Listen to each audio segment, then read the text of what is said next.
Mm-hmm. What'd you say, Dad? Will you shut my door? Thanks, buddy. Beard needs brushed on. This right there. Let's get off the camera. Yeah. Ow. Oh, way better.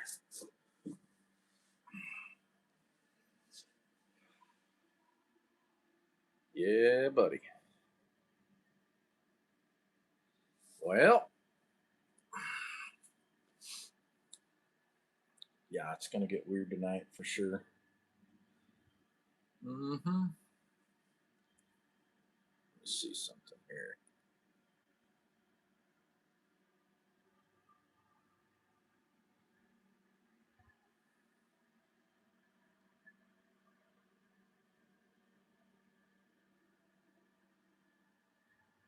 What's up, y'all? I don't see anybody in the chat. Give me a 5x5. What's up, bro? How you doing, Sportfish Texoma?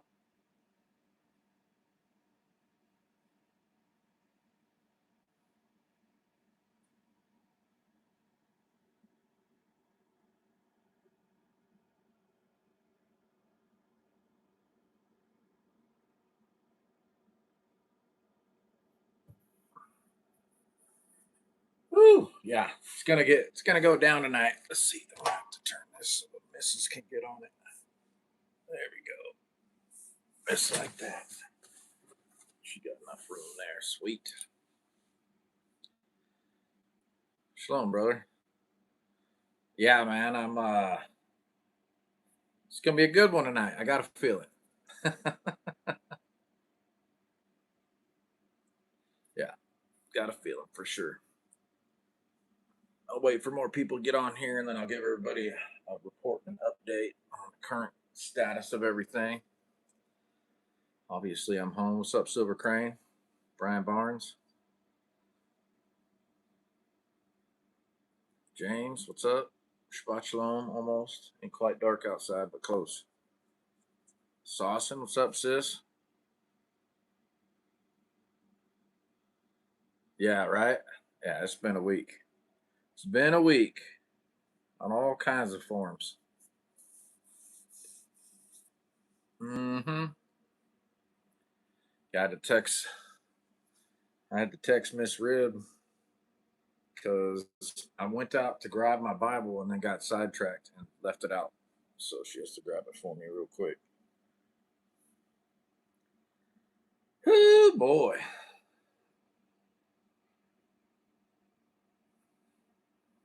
What's up, sis? Oh, yeah, Shabbat Shalom. You guys are an hour ahead, so I know it's dark where you're at.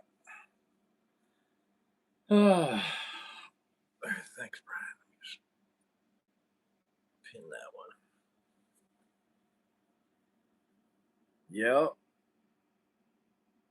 What a week, man. It's been a week for sure. Yeah, it's only about 16. There was 14 of us on here, so I got to give it a minute. I'll put it in the other Shiznats. Yeah, put it in other chats for sure. Let me see.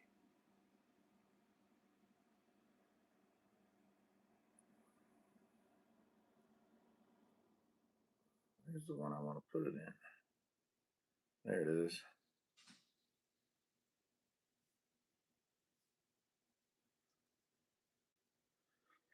Yep.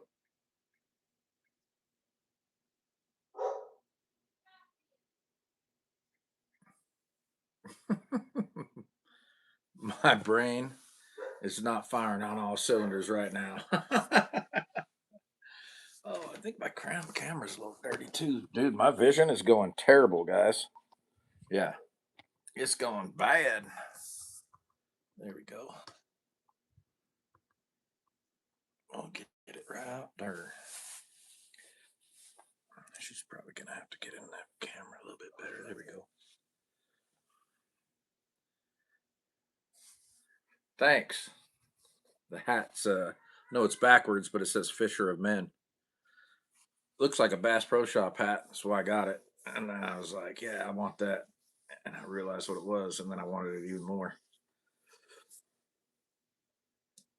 Oh, what's up, Emily? Um, so yeah, we're just gonna have to give it a minute until more people jump on here because I know I'm gonna end up telling the stories about 500 times tonight.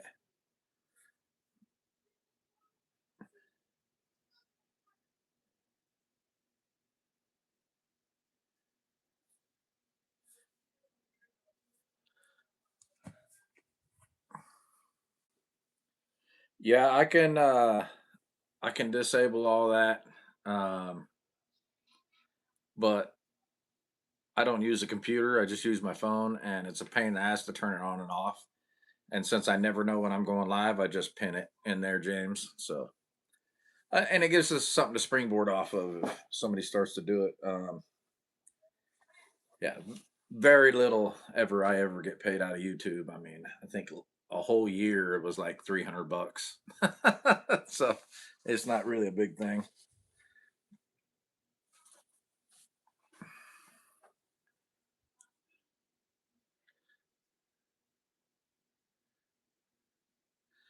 Yes, Brian, actually, lots of thoughts on Mississippi, but it is above my pay grade, brother. I volunteer for Grindstone to go on deployments when I can. Short of I would be called the core group because there's just a handful of us that go on a lot of them that kind of been doing it for a long time. But it's not up to us. I mean, we can have a suggestion or bring some intel up, but I've got a guy down in Mississippi right now who is a good brother that should be forwarding intel to one of my brothers that's Grindstone staff, Ezra. And so that's up to Grindstone on the deployment stuff. That's the board and all that kind of stuff. I don't have any say so. And yeah, even though we saw it before we were packing up how bad it was, and I know there's still a lot of stuff going on. We're in the just about to hit 48 hours, I think, on that storm. And I think they're probably because of how rural it was, there were so many roads to get to people. I'm sure they probably are just wrapping up the first set of search and rescue because there was zero comms, because there was no power and no internet for people to get through. So and it was long track tornadoes. It was really bad. What's up, trying to doing? Shabbat shalom. Yeah, and that I'll be honest with you, that was it was a really good deployment we went on. But Mississippi, we've deployed there two times. The first time was Rolling Fork, and then the last time was Tylertown. And it has always been a pleasure to work with people in Mississippi because they're like awesome people, and they're really kind. And I don't know what it is about Mississippi, man, but they love cooking for you. Yeah, you come back about 10 pounds heavier no matter what. Yeah. So what's up, Sheila? Hey, Suze. Um, Babette. Oh, Cookie Man, what's up?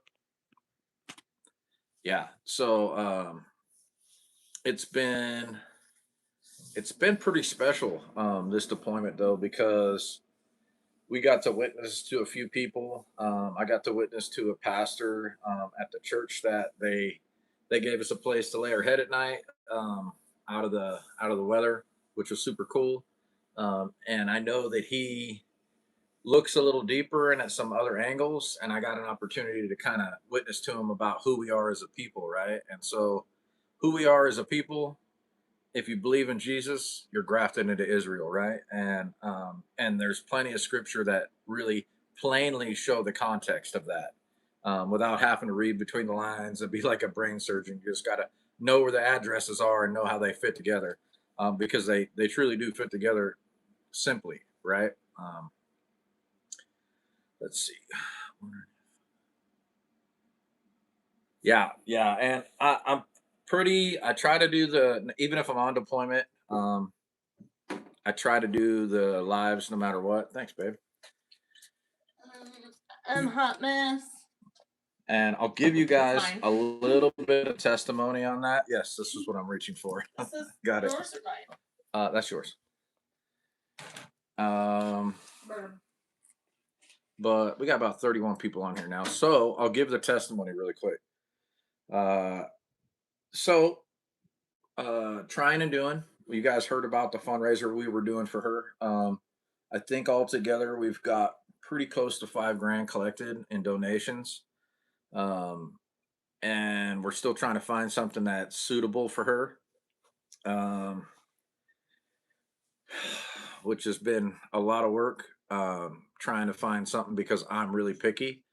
And when I get something for somebody that I care about, somebody I love, I want it to be no mess, right? I don't want to get something that we immediately have to do work on. And there's lots of stuff out there that people are really proud of that are run down. You know, they want $11,000 for something that's got 400,000 miles on a gas engine. It's just not.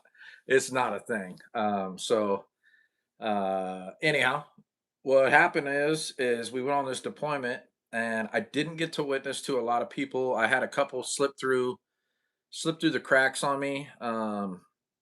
And this was the first deployment since Grindstone changed leadership, which was interesting. And it was kind of old school, be honest with you. It went like it used to, when we just kind of went in and did our thing. And it was really good for the staff. It was really good for the core group. And it was just a really simple deployment. There wasn't a whole lot of BS. Everybody kind of figuring out how things are going to work, normal stuff. It went good. And we cleaned up. I don't know how many, probably 100 tons of vegetative we moved, and of C&D we probably moved 50 to 80 tons of C&D. That was scattered all over. We got to do a lot of good stuff. Some homeowners we got to witness to. It was a good time. But the testimony of like what we do as Grindstone is like do good stuff because it's the right thing to do without any no strings attached kind of thing. Just the right heart condition to just help because you can, and we did that. But you guys know with trying and doing, because we were on this deployment, we were able to help her because we were really close to where she was at in comparison to where we're at now. What's that beeping? That's your phone? That's my phone. Probably Shabbat Shalom's. Oh, and so um, we were able to go rescue her. I did a little bit of quick videos on that on the channel. We got her in her van, got her over to the fob, got her some totes. We packed all her stuff up out of the van. Well, she mostly did.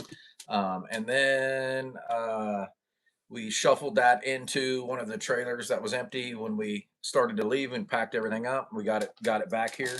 I brought her with me, and she is now here at my house, and I'm somewhat giving her some covering right now because she doesn't have that, for all the reasons. One is she's a widow, and the second is because she needed help, and she's one of his people, 100% one of his people, and I couldn't.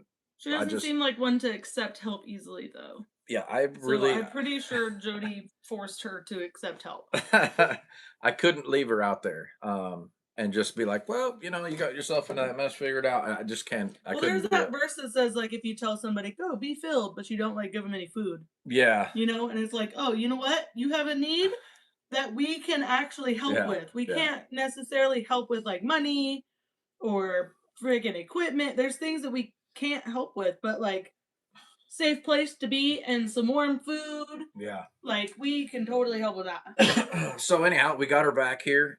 She's a guest in one of our rooms now, and she's got her own little setup. She's been catching up on some sleep because it was pretty wild there for a minute. And she's a joy to be around. She's coming to Shabbat service with us, and I don't know if it'll be tomorrow, but maybe. I know she was wanting to come out here because she felt convicted to get baptized, and that was her plan, was to just make it out this way and then try to contact one of the many entities that she could and reach out to try to have me come baptize her. And Steph, I know Steph doesn't know this, but Steph's going to help me baptize her. Yay! Yeah. So, and that's going to happen here pretty quick. But that's the story on that. We're still trying to figure out. We want to get her a full size van, um, just so we can do some conversion stuff. Tactically, Torah wanted to donate 300-watt solar panels that we could mount on the roof. I've got a charge controller. We're going to put some batteries and an inverter in there so she can have all the bells and whistles if she wants. We didn't put a time limit on how long she can stay. She can stay as long as she wants. She's on here. I'm like, she's more likely to be like, I can't get too comfortable here. I have to leave. But we want, yeah. So we're getting her the van because that's what we raised the money for. But we're going to try to hook it up a little bit too as we go along. And then she's got the liberty to go if she wants or stay if she wants. So, let's see. Somebody asked in the chat earlier. I don't really know what it means. Oh, that's right there. What's it say? Should we teach found epistemology just as much, if not more, than religion in school? I don't even know what that means. Well, look up that word. Epistle. Oh, epistle maybe. Let's see. Probably not, Brady. Epistle. You need it right there. I didn't even know my chat was frozen. Okay, you got it. Oh, I didn't even get to see any of the chat. My branch chat of philosophy that examines the nature, origin, and limits of knowledge, also called the theory of knowledge. Oh, definitely. Oh no. For sure, no. Hey, That's so a big just no so for you me, get dog. into that, you're going to get into Gnosticism, Yeah. Gnostic teachings, which is trying to harness the power of hidden something. knowledge Yeah, is that's what saves just you. empty. Oh, why am I holding it? I was looking for mine. What's up, Jennifer Lowe, Kristen Cass? Oh no, I'm about to accidentally go live on mine. Kermode's on here. Sounds like you have a new grandma. Yeah, we were, before she got here, me and the kids were calling her adopted grandma. Yeah, well, I'll be honest with you guys, she's awesome. Yeah. You know, listen, I didn't get to spend a lot of time with my grandma before she passed. I'm so grateful that I got to spend some time with them when they moved here. But now it's like there's so much that I wish I would have got, so much wisdom that I wish I would have gained from my grandma, my grandpa before they passed. And like my mom's so stubborn, she'd be like, no, I'm gonna go check myself into a freaking, you know, what's it called? I don't know, senior living facility so my kids don't have to take care of me or something. Like my mom wouldn't let me care for her, you know? And I just feel like there's so much fruit, so much knowledge, so much for the kids to gain understanding and, you know? Yeah, well, and she's got some really cool stories. Yeah. Yeah, just she's a pleasure to be around. And she can handle my kids talking, and they talk a lot, and she can handle it. Well, she's got her own little private suite there in the big room, so she's got her own little setup, and she gets to check out whenever she wants. So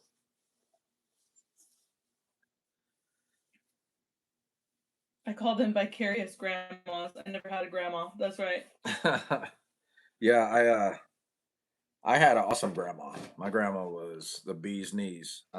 She was awesome, and yeah, trying to do is definitely kind of like if my mom was still in the picture, but not such an abusive, sick, toxic relationship thing going on with her. Probably what trying to do it would be like, because she's like super outlaw, even though she's like 76, she's like all the way outlaw. She's not like not. She's like about his business, but the world could suck it. That's how she is. She's hilarious. So I'm definitely the type that would love to have like, what's it called? I don't know if commune is the right word. Compound? I don't know. I feel like community. One of those words is probably has intentional a weird meaning, community. but like where we're all kind of living around each other, we can all like assist each other, and like to me, there's something about like. That sounds like an old folks home. No, no. I just miss I want to experience like multiple generations of children and family, like living and dying together. Yeah. Without being like, oh, I'm 18, I'm gonna go run off to college and leave. Oh, you just and, get your own cabin. yeah, like I want kids to stay close, and I want to help be a part of their kids' lives and their grandkids, and like I want all the kids that come in to have the knowledge of the eldest person in around, you know. Yeah, I think there's And a I lot need some of. knowledge too. I 'Cause think I there's a don't know lot. anything. I'm gonna try this. What is this one? Mango. Hmm. Be honest with you, fermented mango is not. Not feeling it. It's not my favorite. I'll be You honest. don't really like any It of them. kind I of just think. tastes like moldy mango. I think you don't really like any of them except for the ginger one. I mean, you could try some berries. I tried the berries on the first one. Remember, it tasted like flat wine. That's what I'm saying. That's better. But the ginger that's my favorite. I like ginger. Yeah, hashtag make family cool again. That's right. Yep. So, is my chat my chat keeps freezing, Kermode, they don't make pennies anymore. She's high value for sure. man.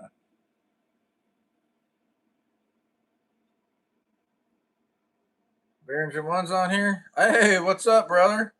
Hey, how's your sister doing, fam? I heard she's doing a lot better already. Like, not out of the woods, but surprisingly well. Yeah, we tried What's up, Barb? How you The doing? ginger's really good. I do like 2 teaspoons of sugar and then a teaspoon of grated ginger. Journey and of then on John. this last batch, I did some lemon juice in it, but I don't know, like fresh lemon juice. But I don't know how that turned out because I haven't tried it yet because it's still doing its second fermenter. Awesome, brother. Good to hear. Praise y'all, man. Praise y'all. Journey of John, how's your puppy? Doing puppy stuff? Eating everything, chewing everything up. That was him, right? Yeah. Yeah, pretty sure. Is he chewing everything up? Journey of John just missed you at SK's earlier was AFK. I don't know what any of that means.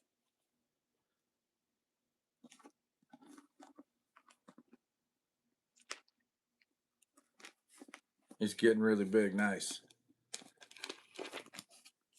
Barker is good name. He's been pretty good. Nice. Sweet. We we went and walked down to the creek. Okay, listen, I have to tell you guys something. Okay, I'm so excited about it. So part of our road was disintegrating, and there was like one little section of it that you could drive over, and it was over the creek, so it was like a pretend road. And it was like a bridge. I don't know what you call it. Over a creek. What would you call it? Hello? Huh? What would you call the road over the creek? It's not a bridge. Well, that's like so it's hard to say. I would say that it is like concrete and it's got some culvert going through it from a small creek, a seasonal creek.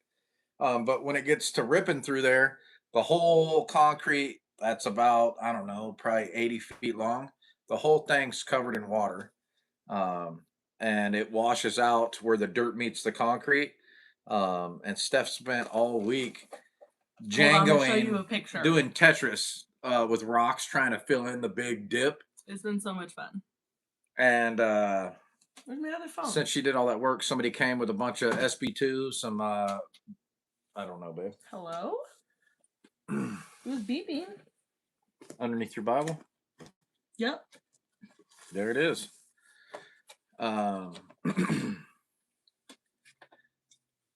gonna show you pictures. Yeah, I'm been so doing excited. some SK2 stuff. Love your video, your butter video. Dude, if you guys haven't seen her butter video on Trying and Doing, it's the last one she posted. Trying and Doing? It's banging. Trying and Doing did a butter video? No, sorry.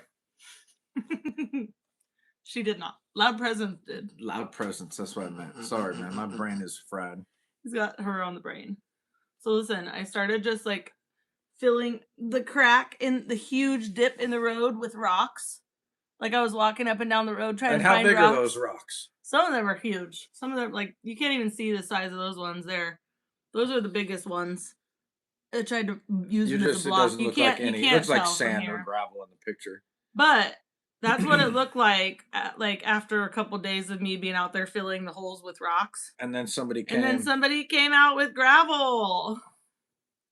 And they filled it. Oh wait, I'm gonna turn all the rest of my pictures off so you can't see all my stuff.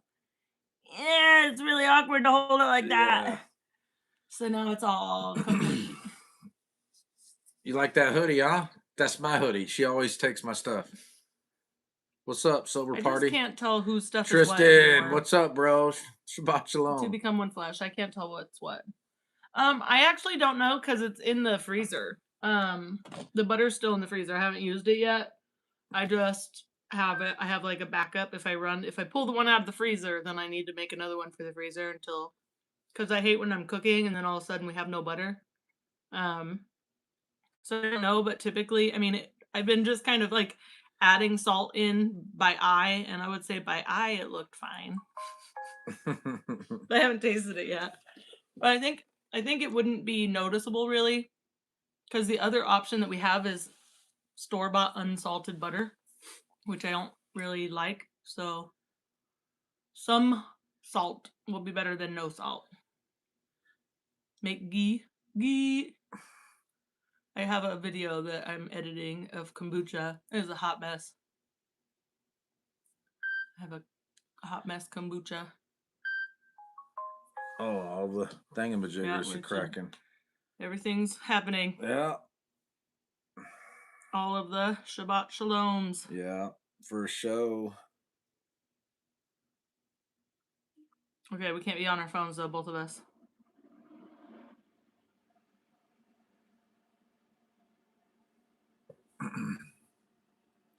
Yeah, so deployment was good. Yeah, it's been really interesting with all the different facets that's been going on. I think it's going to be a busy season this year, but we'll see what happens.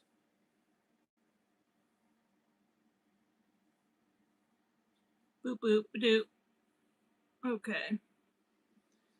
There we go. All caught up. Oh, owie. Torah family, should we still attend Christian church? We've been following Torah for 6 years, including Sabbath, of course, so I just don't know what to think. We don't go to church, and I tried for a while because I missed worship. So I started going to a local church with the kids, and then I ended up at a Bible study, and the Bible study was pretty much on like, it's your job to protect your kids from sin being normalized around them. And they had already had like multiple, like, where it was like, what about this? Like, and I was like, okay, we're out, because we're not gonna like, I don't want to do in the school where they're gonna normalize all the, like, make it romanticize all the things that we're not supposed to do, you know? So I felt the same with the church. It was kind of like they have nothing. I would say milk and meat. If you're just starting to try and walk with the Father and learn to pray and learn to read your Bible, and like, maybe church is a good place to start, right? It'll give you some milk, but you can't really get meat at the church. In my opinion, the Christian church doesn't offer any meat spiritually. So I would say you would end up dry and hungry, and most of the time when I see it, people go to church and then they grow on their own individually and ultimately end up feeling convicted about not going anymore. So I asked because we've been doing church at home, but I do miss having brothers in Christ, and I definitely agree on what you said. Yeah, I mean, I would say you might find that there's people out there that would love to come to your house and do church with you. Well, and that's the thing too, is like, church is the body. It's people gathering. That's all it really is, because the word that you'll find in the Bible that uses it in the New Testament is ecclesia, which is the Greek word for assembly or body, like the group. And it's really talking about the believers, right? And so when you fellowship with people, which is like, that's what we're doing right now, because it's a holy convocation. It's a set apart gathering. So we're supposed to get with each other. We're supposed to do these things. We're not supposed to just be out there by ourselves if we can help it. And there's people to fellowship. We should be showing up. And there's people that don't come to the assembly I go to that I want to come, and they just don't come. And it's not, everybody's got their reasons, I guess. But for me, it's really important to be a good steward, having a lot of reps and sets and doing the stuff that we talk about on camera with people that are learning it. I also find that it's really important after salvation to start teaching people sanctification, which is learning the word, the truth, right? And a lot of people use replacement theology. A lot of people hold on to man-made doctrine and belief systems that is not biblical. And like, there's just a lot of people out there, and people that I love, like Christmas and Easter. They're not biblical things. You don't find them in the Word. These are man-made traditions, and although we want to make them about Jesus, they're just traditions that are not biblical, no matter what. In Southern Missouri. Yeah, no matter what. So one of the thing that I think, like when I got the chance to witness to the pastor at this church we stayed at, I asked him a question, and the question was, "Do you think that the church and Israel are one people group, or are they two separate people groups?" And he was about to leave and go do his work he needed to do. And he immediately was like, "Man, you don't ask easy ones, do you?" And I wanted to hear the context. And so what it did is it presented an opportunity for him to share his understanding of that, which wasn't all the way wrong. Um, but I was able to witness to him and show him the context of what the Bible actually says without man-made doctrine, because I lowered myself very low, voice tone, candor, everything. And I was like, hey, so like this is what it actually says. And so we're grafted into Israel, Romans 11. How we see that, and how we see that we're not Gentiles anymore once we're believers, is when you read the renewed covenant, Hebrews 8, where it's quoted from is Jeremiah 31:31. And then I took him to Romans 11, and then I took him into Ephesians. And once we got into Ephesians, the light clicked, because Ephesians 2 is self-explanatory. It says, once you were Gentiles, once you were the uncircumcised, but now your faith brings you near, and you're no longer strangers to the covenants, plural, of promise, and the commonwealth of Israel. And it's like, this is in the New Testament, right? And so when you've got all that stuff, and you're trying to show somebody who they are as a people, because it says that we're all made into that, right? um and it also talks about deeper stuff, like when you get into it, there's no man or woman, Jew or Gentile. We're all one in Christ, right? So if we're all one in Messiah, and the Israelites are ruled forever, yeah, throughout all their generations. And I think a lot of people in the Torah stuff or in the Christian church rebel against Jewish people because they don't believe in Messiah. But the truth of that is that eventually, when they see Messiah coming on the clouds, they're going to go, "That's our Messiah." And we're going like, "Yeah, we knew that. We tried to tell you that this is his second coming." And they're going to be weeping and gnashing of teeth. But the truth of the matter is, the prophecy isn't going to come back void. It's Israel and Judah in Hebrews 8, the renewed covenant. And we're grafted into Israel. So it's really, really, really important to, like, when you start witnessing to somebody about keeping the commands and Sabbath and stuff like What's that. beeping? I don't know. That's why I was asking. I thought it was your phone. Weird, right? Anyhow, it's been fun. What are you beeping? Oh, he's flying his drone. okay, got it.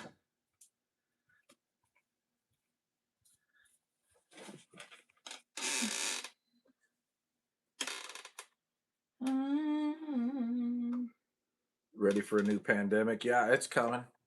Only because it's prophesied that it's going to come. It doesn't matter what people do. It's going to happen on the natural or it's going to happen with somebody's hand.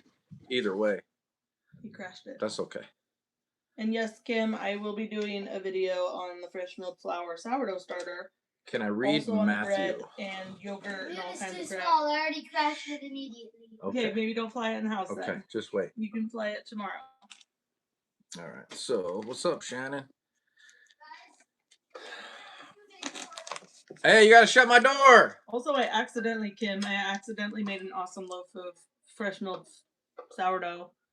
I did it all wrong, and I just was like, I don't care. I YOLO'd and just did whatever I needed to do, and then it ended up working out really well. I did put the everything bagel seasoning on top of it too. Made it smell really good. I haven't eaten it yet though, because I'm trying to first in, first out. 36 through 40. I'm trying to see what it is.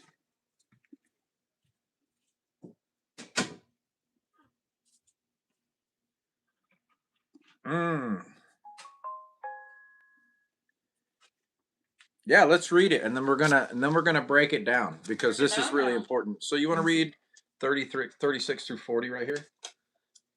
Teacher? Because hold on, because we had somebody on here wanting us to read. It's right there. You passed it. Orange.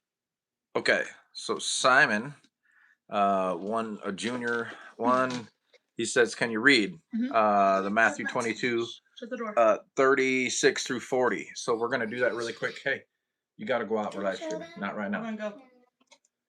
Thank you. So go ahead and read. This is going to be great. We're going to get right into it. Teacher, what is the great command in the Torah? And Yeshua said to him, you shall love Yahweh with your Elohim with all your heart and with all your being and with all your mind. This is the first and great command. And the second is like it. You shall love your neighbor as yourself. On these two commands hang all the Torah and the prophets. Mm-hmm. That was all of it? To 40. Okay, so a lot of modern day Christians want to just leave it right there. But what they don't understand is that he's showing you that loving the Creator and loving your neighbor is really about what the whole Torah is about. And how we understand it is really important. Does it negate that we don't have to keep any other commands? Does it say that? No, it just says these are the greatest, not the only. And people think it's saying the only, but they're not. Let me give you, for instance, the two great commands are a shadow of the 10 Commandments. So the first 4 of the 10 Commandments are how you love and honor the Father, and the last 6 are how you love your neighbor and yourself. The masterly detail on how to keep the 10 Commandments and all different things is in the first 5 books of the Bible, and it's called the Torah, which is the law. And so, AKA instructions. Yeah. If you want to get deep into understanding and being obedient to what the scripture says, then you do that.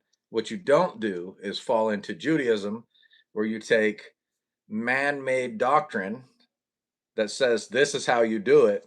Otherwise, you're not doing it right. And that falls on Judaism and it falls in Christianity because they do the same thing. And a lot of times in Christianity, they take Paul's epistles, his letters to the churches, and hold them higher than even what Messiah says in the Gospels. And they try to make the meaning of what he says, what he's saying in the Gospels, mean something totally different. And you find that a lot. And I think that people think that,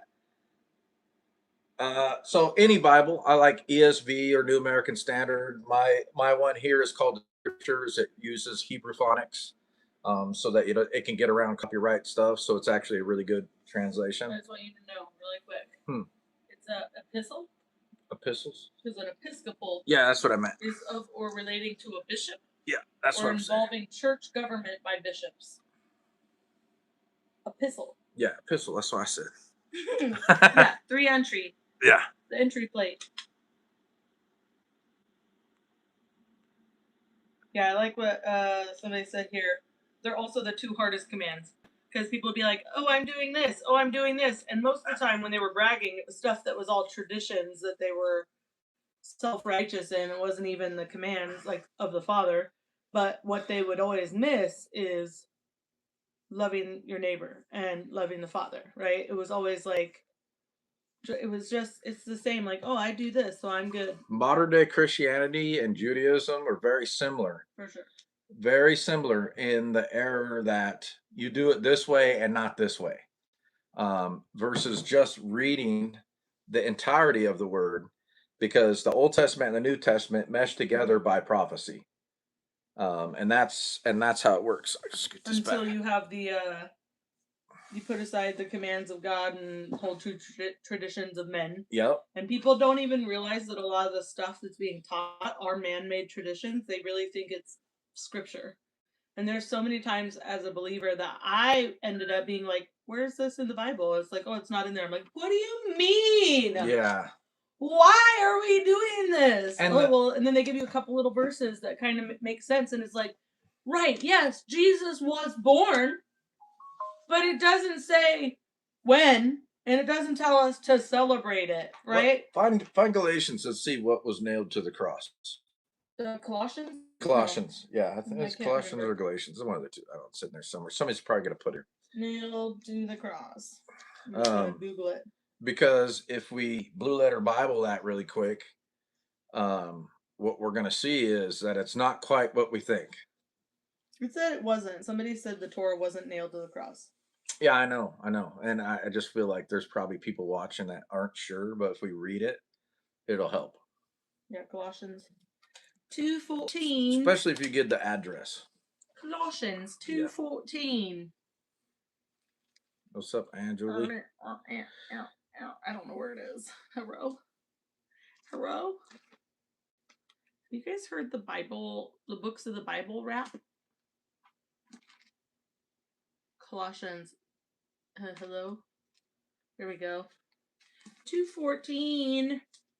And you being dead in your trespasses and the uncircumcision of your flesh, he has made alive together with him, having forgiven you all trespasses, having blotted out that which was written by hand against us by the dogmas which stood against us. And he has taken it out of the way, having nailed it to the stake. Okay, so this one translates it to dogmas, which is nice. Is the scripture, well, check, use mine says the laws as expressed in ordinances. Right? So if you do that and you're going to look at it, and what they're talking about is not the Torah. What they're talking about is the Talmud. They're talking about the law that's given to the people that's extra biblical, which was a yoke that nobody could carry. They couldn't do it because the rabbinical teaching is, well, if you want to keep this commandment, then you've got to do all these different things. Otherwise, you're not keeping that commandment right. And if you're not keeping that, if you're not doing what this rabbinical teaching says, then you're breaking the Torah. And nobody could live up to that stuff. It was ridiculous. And it was beyond what people could do. And then we get into Christianity where it's like, all right, now we do nothing. Just believe. That's all you got to do. Just believe. You don't have to do anything else. And it's also not biblical. And so I believe in Jesus. I believe in the Messiah. But what I don't believe in is man-made tradition on either side. That's not biblical. All right, Sheila, catch you next time. She said going to be listening from bed. Oh, got it. So she's going to lay down probably with it on and night. And, like the thing is like, I don't have a monopoly on biblical interpretation, but what I do is I try to share where I'm at on my journey and where I came from. I know. And where I came from, because I came from modern day Christianity where I held Paul's teachings out of context and I held them above everything else because I was learning man-made tradition and doctrine that was not biblical, but I trusted whoever was in charge because they had to know better than me. They had to know better than me, right? No, they didn't actually. And you don't need a PhD to read the scriptures and do what it says. Super simple. That's it. You just read the book and do what it says to the best of your ability. And as you do, you learn. You live, you learn. Oh, there's water. What? I knew it was coming, man. Nice. I went out earlier and I was like, man, is it like foggy or raining or something? It was actually just a car drove by hella fast and it like dusted up the entire road.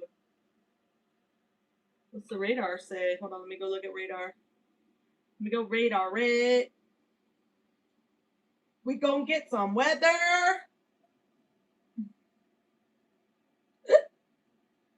Next hour rain chance 15%.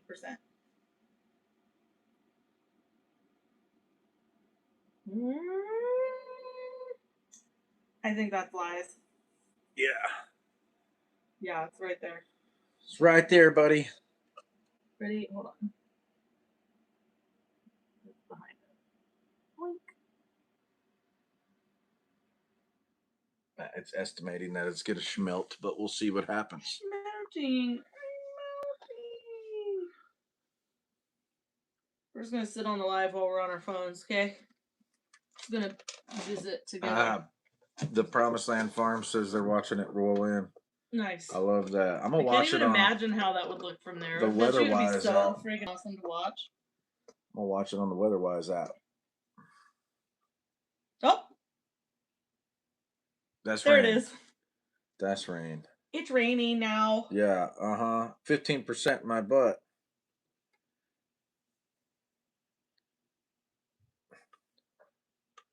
Let's see here. Yeah, I was thinking art's place too. I was like, man, I bet you There we go. just really want to watch. I just want to watch the storms come in over there. Yeah, we got just a little smidge of it. Just a little smidge. We'll see what happens. So I'm really happy it's Shabbat, y'all. same. Also, insomnia update. I have still been waking up. I woke up at 7 a.m. every day this week, which was amazing. It's like even when I was a kid in school, like my mom would literally have to come in and try to like sit me up. And then I would always end up falling back asleep and she'd have to come back in and try to get me up.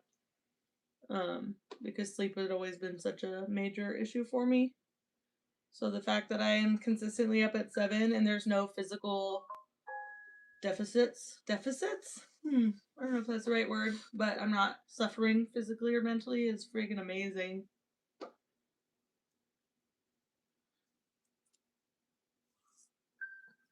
I don't know the answer to that, James. They say it's 15% of the area or something like that. Yeah, I don't think it's a 15% chance of rain for sure. It's definitely more about the area that's supposed to get it. Yeah. Water catchment systems activate. Gotta get off me. I just can't wait to have water catchment. We're gonna do it. The lightning is epic. See, now I want to go outside and watch. The exit of the Israelites is epic. Have you guys heard it? Trying to do and got caught by the weather. Welcome to Oklahoma. You don't like the weather, wait 5 minutes. Yeah, it was nice out. We were walking down to the creek. Now all of a sudden it's like boom. Yeah. Been waking up around 3:30 a.m. for about a year now. Yeah, I usually wake up a lot. But I would say the waking up in the middle of the night has been better since I stopped eating sugar before bed. But the going to sleep has always been a problem. So it's like late by the time I end up falling asleep because my brain is so busy. There's Jimmy Carr. What's up, brother? Shabbat shalom.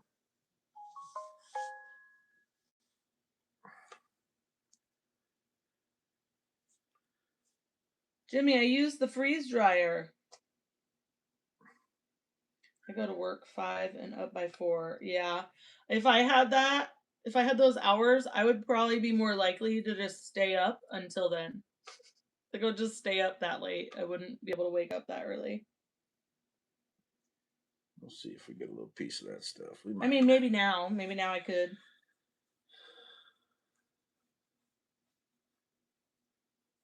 Who that is?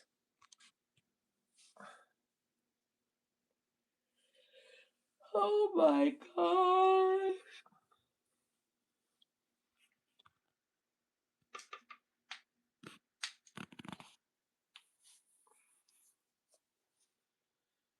Oh, I goodness. did have a sugar dream the other night, and it was really, really weird. But it was like a video game, and I was able to like keep trying out different methods, like try out this level with these skills, and then be like, no, that didn't work, and then edit it, and then try it again. Daniel's not in the line. That's hilarious. She said, "What chapter of Revelations we in?" Well, you know what? I'll be honest with you. Jen, go outside at sunset, man. Try the sunsetting, sundowning. Like just sit outside while the sun's going down and like chill and just let it get dark while you're out there, and I swear it helps. I swear it.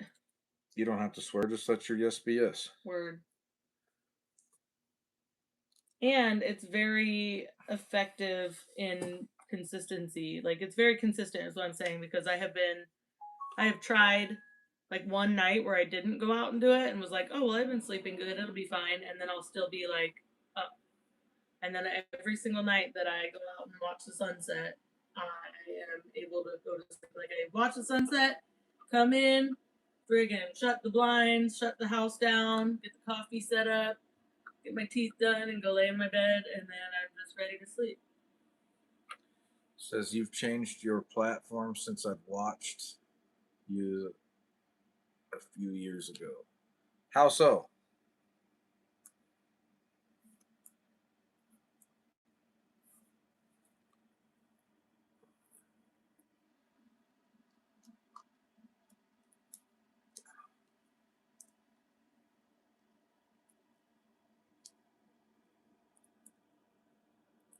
Oh yeah. EMS above 25 by the head while sleeping. Yeah, honestly, we've been I have this little plug next to my bed, and it's like we have one outlet in the like underneath our bed. So we each have a little extender plug thing that comes out, and it's like a multi-plug thing. But mine, every once in a while, you can hear it going. And so all I can think is like, this cannot be good. And at one point, my daughter brought me a tinfoil hat to protect me because I was like, oh my gosh, I bet you this has really bad EMS. And she literally came in and brought me a tinfoil hat. And I was like, I freaking love you so much for trying to protect me with a tinfoil hat. I need a tinfoil hat. But they also say turning the Wi-Fi off What's up, Ben? at night helps. The not having your charger next to your bed helps. Not having electronics on. I've heard people even say that they have shut their breakers off at night, like a bunch of their breakers. And I still use my phone to play my puzzle at night in my bed. And I also watch NCIS until I fall asleep every single night. Reading different chapters? How? I mean, like we read different chapters we did tonight. Yeah, we read different chapters all the time. Yeah. I mean, like different books, not Bible books?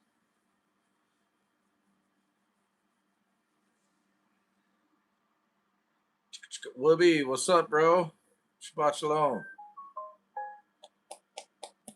Oops. Oopsies. I stopped charging my bed, and it's a game changer mentally. Honestly, I have my Apple Watch, my iPhone, and my Android all charging next to me, right by my head every night. Yeah.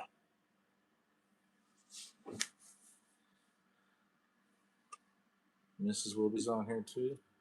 Nice. But what I can do, because we have Starlink, I can set the Starlink to shut off at like a certain hour, whatever mark. So what I could do is be like, I'm gonna set it for auto shut off at like midnight, so that I can still fall asleep to NCIS, and then at some point it'll shut off while I'm asleep.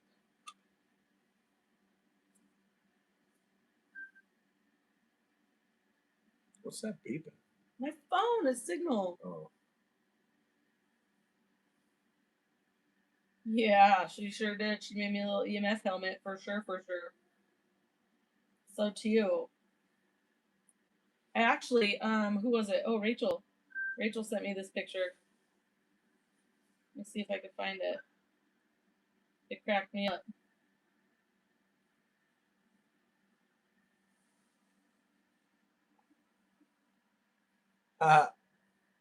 Rachel sent me this. She Oh, took it. goodness She took it while gracious. she was staying here. It's me cutting my son's hair, and one of the kids must have come up and put my EMF helmet on. So she had this picture in her phone of me just wearing my tinfoil hat, cutting my son's hair. I Nice. was like, I feel like that summarizes me perfectly, honestly.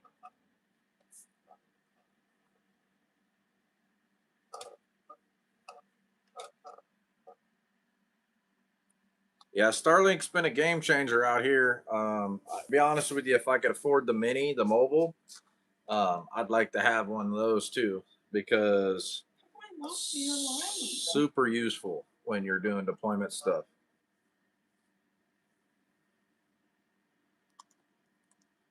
I lost you. There you go. Live. Found it. What do they cost? I don't know. We bought one for the house that was a refurbished one, and it was like a couple $100 for the unit. And it's $120 a month to turn it on. It wasn't bad at all. I play solitaire and listen to boring history for sleep. Yeah, I have watched. How long have we been watching NCIS at night? I don't know. For years. Sure. I think it started at the off-grid place when I was sick all the time in bed. Oh yeah, me. Because I was watching it on my phone. What's up, Texas T? Thanks, bro. Yeah, glad to be home. Good deployment, but no, it was time to come home. We about finished up, and yeah, I don't know. Mississippi's on the radar still, but I don't know if that's going to be a thing or if we're going to redeploy or what. We'll just have to see.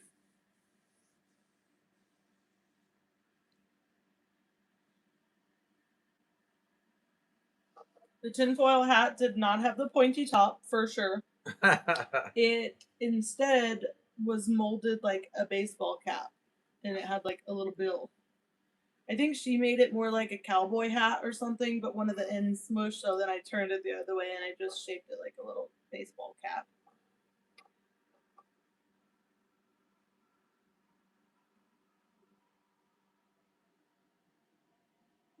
Yeah, I can't wait for water. It's such a awesome feeling to like it rained outside and you want to go like check your water tanks and you're like, oh my god, we've got so much water.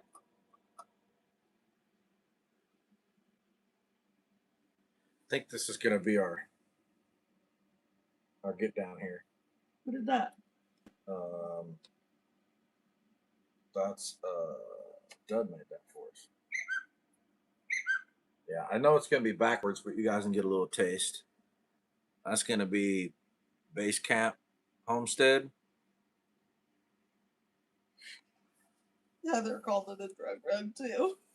Journey and John said that earlier.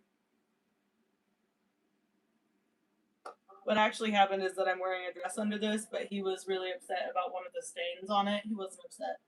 He just said there was a stain on it that made it look weird, so then I threw this poncho thingy over it so that you didn't see a stain on my dress. Also, I'm super bloated, and we don't want to see that either.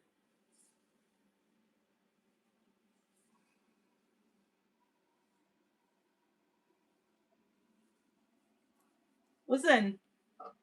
Okay, listen. You know how they have the hantavirus thing? Have you seen it? There was a cruise ship.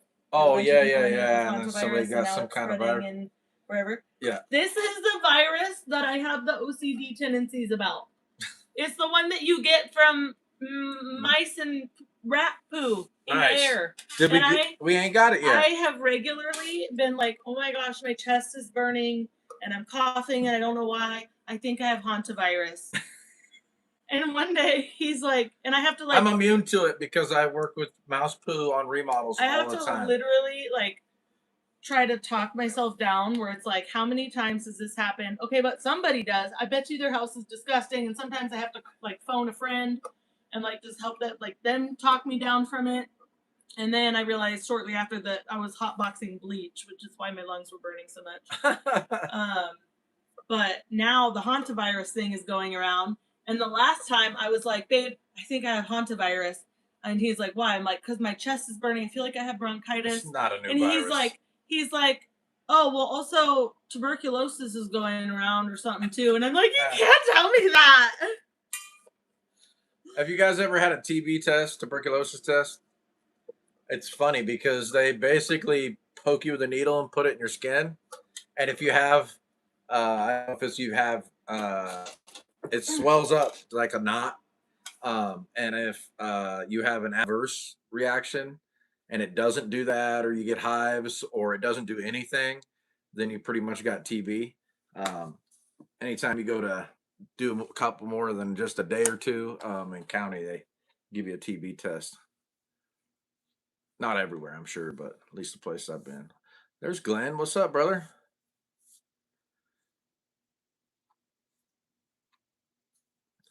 Oh, Jimmy, you had no sound or what?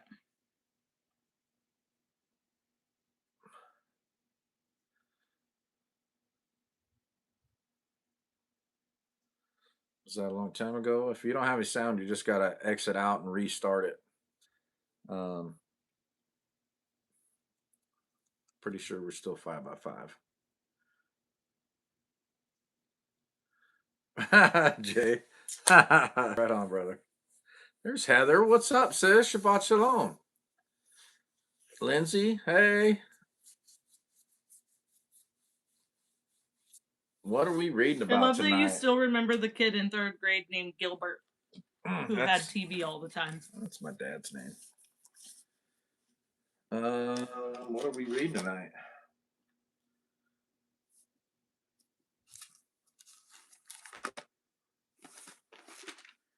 It's a good one. What are we reading tonight?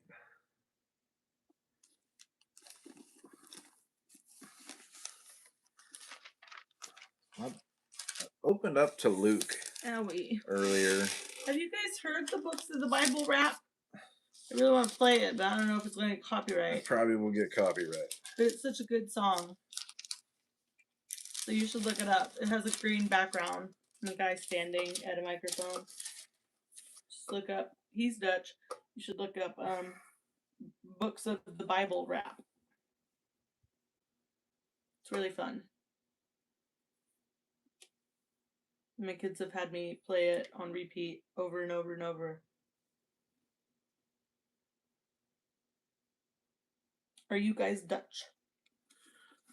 You're Dutch, right? Yeah, a little bit.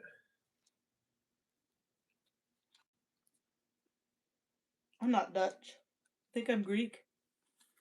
Dutch, Welsh, German, Scottish, Irish, Indian, and Mexican. You're welcome. I think I'm Native American, Heinz 57. Portuguese, Greek. What's the other one? It's like pale skin, dark hair. That might be Greek. I don't remember. Native American, Portuguese. Oh, British. Yeah, I don't remember. Hemi. Let's read Romans. Jesus loves you, black sheep. Oh, you sound like a herd animal. Here, this is Romans 2:13. Let's read it. I should sing on a worship team. What'd you say? Romans 2:13. For not the hearers of the Torah are righteous in the sight of Elohim, but the doers of the Torah shall be declared right. Interesting. That's what Paul says. Paul said, don't talk about it, be about it. Yeah.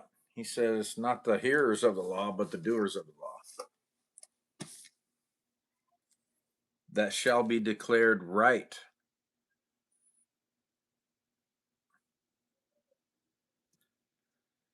My back hurts.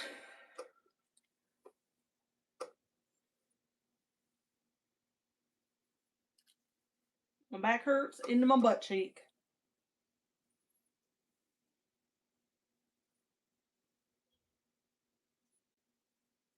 Very quiet. When it's quiet like this, it makes me want to go night-night. Oh, yeah.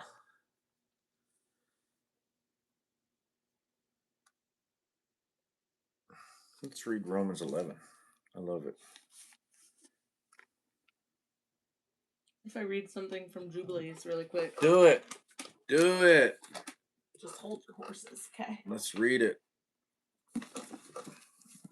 I just read it this morning. I was like, oh, nice. What's up, Hemi? My dude. You moved into that new casa yet, bro?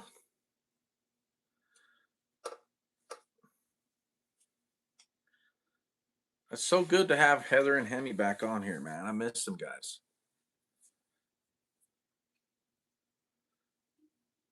I gotta find it. You gotta find it. That's all right. I'll try to keep the people entertained. So there I was.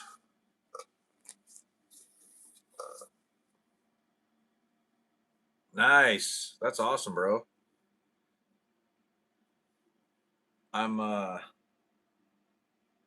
I'm working out logistics. I'm trying to find Miss Penny, I'm trying to find her a van. And I'm being extra picky. I've probably found a couple that would work, but I'm being extra picky. I don't know what it is about Vix, but I like hunt till I get the right vibe, and I'm like, okay, this is the one we're gonna do. And I'll go look at it. It's either a hell yes or a hell no. All right, you ready? Ready? Yep.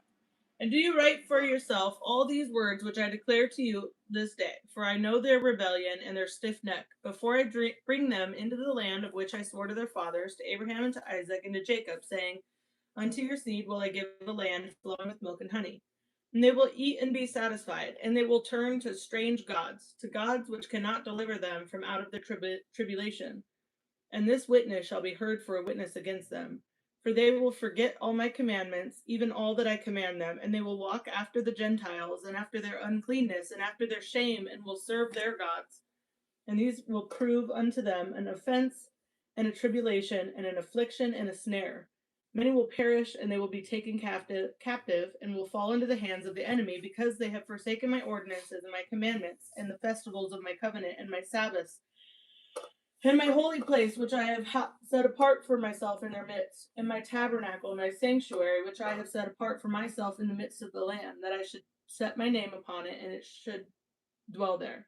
And they will make to themselves high places and groves, and graven images, and they will worship each his own, so as to go astray, and they will sacrifice their children to demons, and to all the works of the error of their hearts.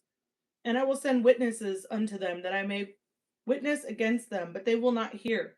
And they will slay the witnesses also. And they will persecute those who seek the law, and they will abrogate and change everything, so as to work evil before my eyes. And I will hide my face from them, and I will deliver them into the hands of the Gentiles for captivity, and for a prey, and for devouring. I will remove them from the midst of my land, and will scatter them among the Gentiles.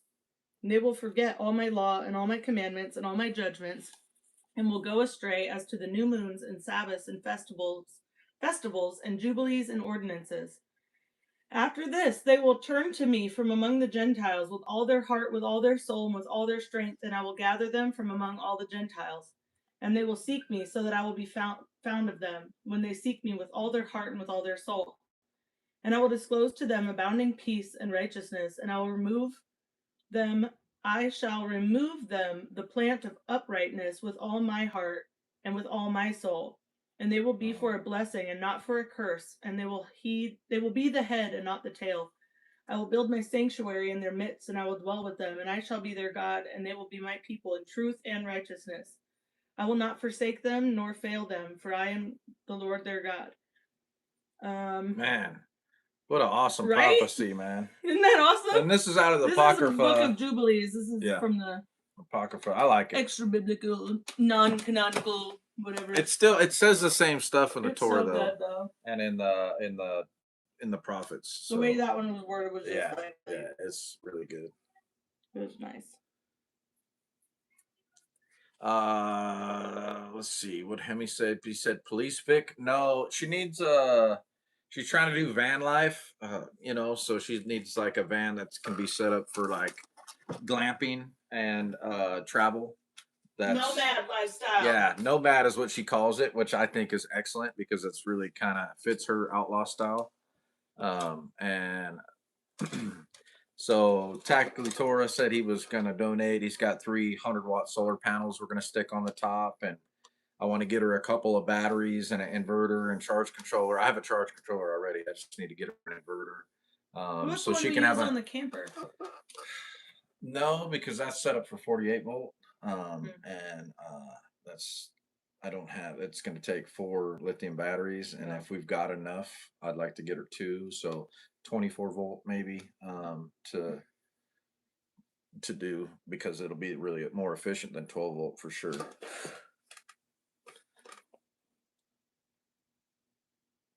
You want some to out? Me? Mm-hmm. I mean, sure, send it. I'm gonna drink some water right now though. All little gnats. There's gnats.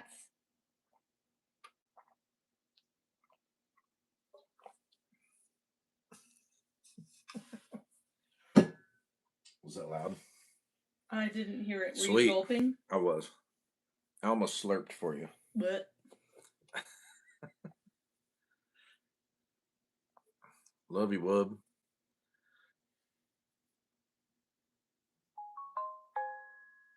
Yes. Claim experience. What? Yep.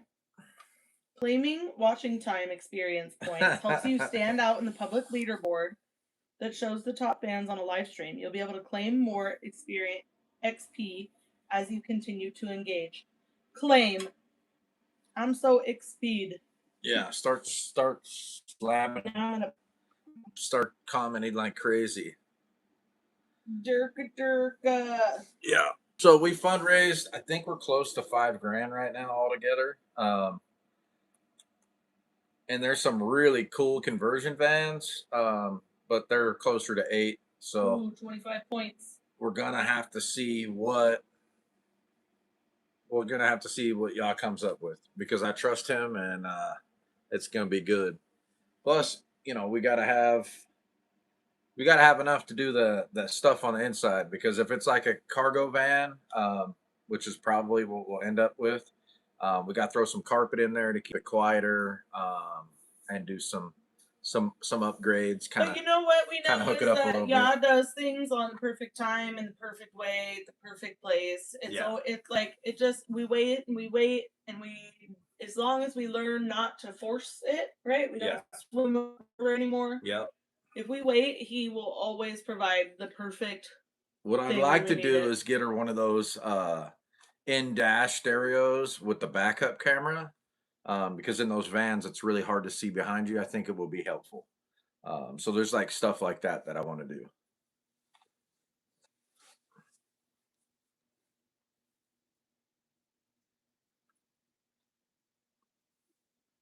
I can't have chocolate at night.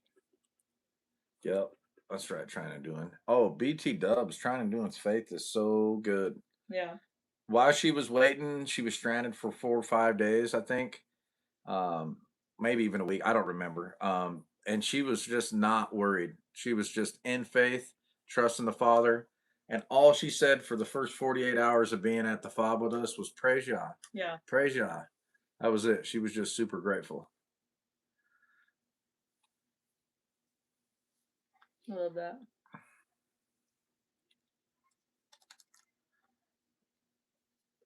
I feel like I want you to read some more something out of that Apocrypha. Got you. Why don't you read about demons and angels out of... Yeah, let's hear some stuff. Oh, yeah. So the lizard people, guys, I just want to talk to you about the lizard people and about the UFOs for a minute. Oh my I just gosh. want you to know that Pastor Joe and me and a bunch of other guys been saying the same thing, that they're going to try to make it aliens, and it's demons. And when Messiah comes back, you know what the world's going to think? That's a different mothership from a different planet that's coming to, like, fight to kill all the people or something bad. It's And he gonna says it's been this a minute. Where are the great trolls? this great It's delusion. calmed way down. Apparently we're getting I've got throttle, bro. There's not trolls on here anymore. We actually just chill kind of now. just hang out. Yeah, and if there ends up being some type of lizard people or from extraterrestrial stuff, just know that it's just demons, man. And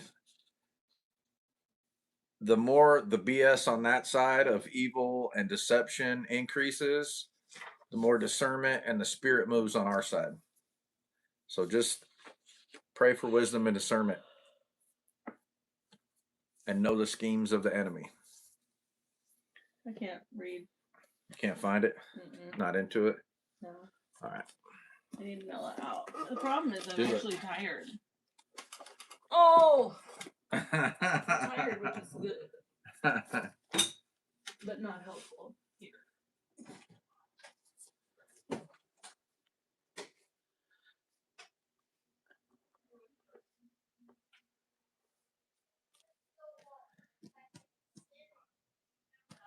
I love you guys. You guys are cracking me up right now.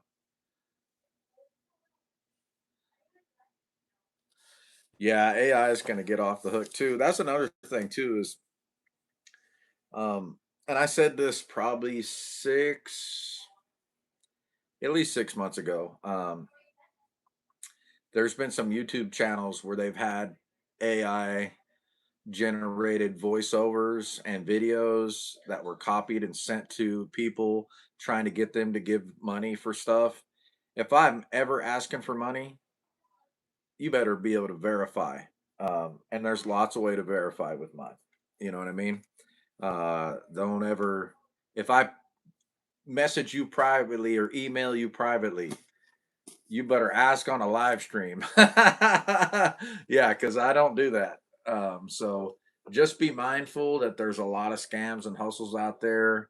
And the AI is really good. I mean, there's been a few videos that I could not tell. I had to like not blink for several minutes to watch the little glitch in there. There's lots of little keys you can key in on because it's an actual person speaking. It's like a video. It's a clone of somebody. Like it would be a clone of me, and my mouth would be moving with the words, with the sound of my voice. But the way that I speak, there'd be no yee, like random stuff that would just come in. It's not there. Breathing like that, it's rare too. You can hear them breathe, but you can't see them breathe. There's a lot of stuff that goes on with it. Um, and I don't play with any of that stuff. There's people that use it to create like all these different things. I'm just not doing it, guys. I'm just not doing it. I might screenshot it off of somebody else's stuff, but I don't use any of the apps for that.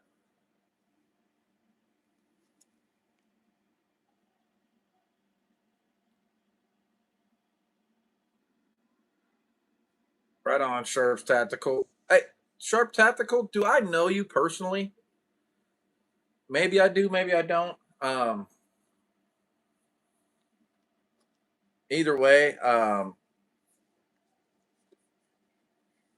I have an email. I don't check it all the time because it's on my iPhone, and I don't use an iPhone right now, except for camera stuff.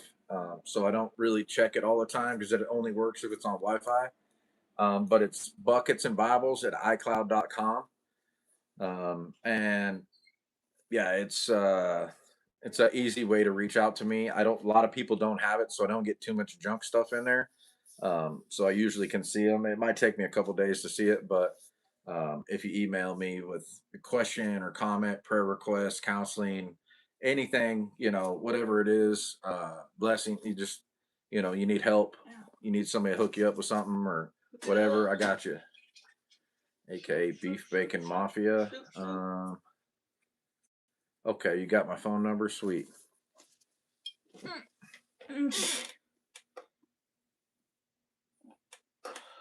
Okay, cool, got it. Sweet, right on.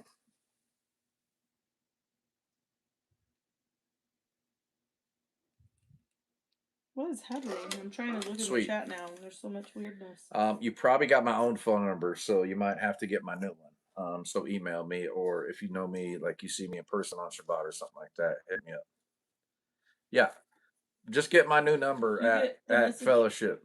You saw the Sharp Tactical Yeah, one? I'm just what I'm talking about right now. Yep, got you. Yeah, so there's a bunch of stuff that yeah, there's a bunch of stuff that I'm trying to figure out logistics for that. Regardless, if she's going to stay here or sleep in her van or however she wants to do it, it's up to her. I still want her to have the liberty to go to town, do whatever she wants to do, you know, comfortably with her own stuff. Can we just say though how perfectly it worked out that we just happened to have like a whole apartment, like studio apartment set up Yeah. perfectly in time for her to Yeah. get here though? Yeah. And our table seats, how many? 6. She just needs to come sit at it with us someday. Yeah.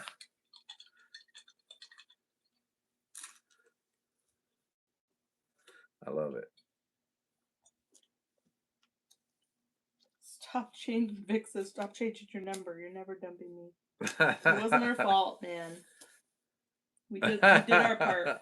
She said deluxe accommodations. Yeah. We Yeah. sent pictures of Poor Jimmy Carr, when he comes now, he's going to have to sleep on the couch in the living room, deal with the kids. But listen, here is the good thing, is that now we have motivation to get the camper dialed in? up and running so that people can stay in it. Yeah. Trying doing might want that thing. That's what I was thinking. She may just be no, it's too hard to get in and out of, dude. Well, if I build her some little stairs, she don't mind. She That's climbs in and different. out of my truck like it's I know. nothing. So cute. Like it's nothing, man. They're so So tiny in their big old truck. yeah, she loves that thing. She's like, it's a monster. Yeah, I hammered on it a little bit when she was in there with me, and she loved it. Oh She my just gosh. ear to ear and smile. She seems like she would be on the back of a motorcycle. Oh, for sure, 100%. Oh yeah. Monster truck. Yeah. Yeah. Howdy from Los Angeles. Howdy from Oklahoma. Yeah, from Oklahoma. I guess Los Angeles is the city. Yeah. Yeah. We're not saying our city. Catching it late. How's Trina doing? She's doing great. I love her. I want her to live here forever. We call our camper the dad pad, since that's where he can stay when he visits. Yeah. Well, like we've kind of started stripping out the camper, unfortunately. Like we took the window units out, took the mattresses out, And the hot water tank we're gonna take out. we already did take it out. It's uninstalled, but I technically put it back in the camper. Yeah, but we can hook that thing up still. Yeah, we can get the water connected. Oh, and then Olympia was saying earlier, I was talking about the bread. Yeah. And I was like, I don't know if this part that he's getting is going to work. We may have to like try to plug in the other one because I have this bread that's proofing and it needs to get baked. And she was like, why don't you go cook it in the camper? I was like, oh, snap. I forget that the stove in the camper is totally usable. Just need some propane bottles outside of it. But I figure the camper's got a bunk bed, a queen bed, couch. You know, like if there's like a little family that wants to come stay. Yeah, I miss that thing, man. We had a good time. I know. Yeah. And honestly, we went in there one day and the kids were just like, how did we live in here? Like, we lived in here for 5 years or something. Yeah, 5 years, dude. With 5 of us. Yeah. In a 32-foot camper. It was a lot. Yeah, we got it in 2019 and lived in it until 25. Right? Mm-hmm. Yeah. No?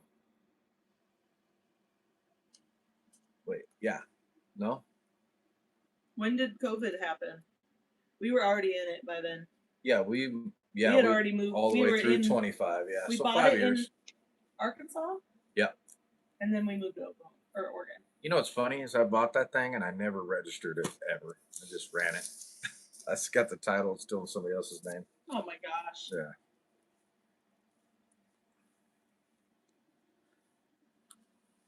What you talking about? What are you talking about, twin? What you talking about? Which one? Which one? What? Are you talking about the one? Which one?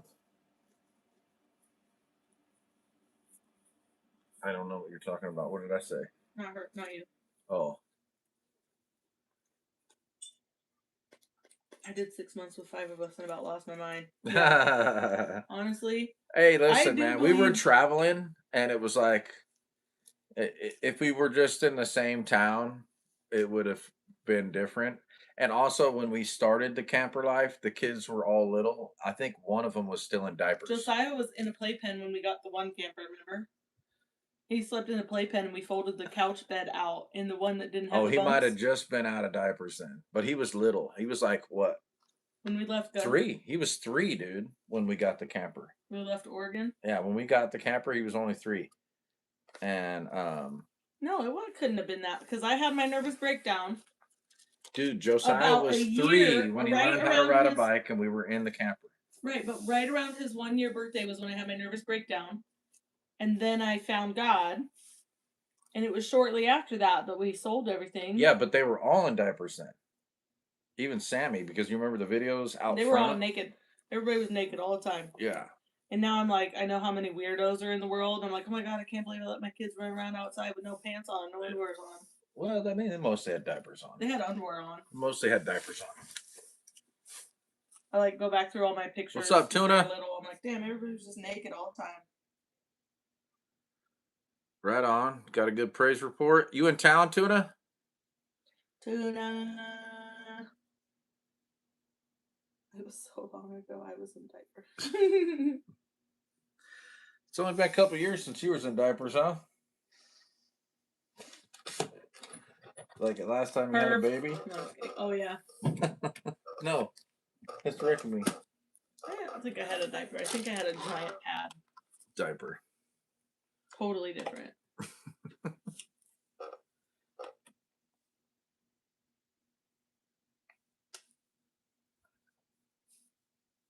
Tuna is not in town yet. Okay. Yeah, buddy. Rolling like big cat. Oh my goodness. Hmm. Oh.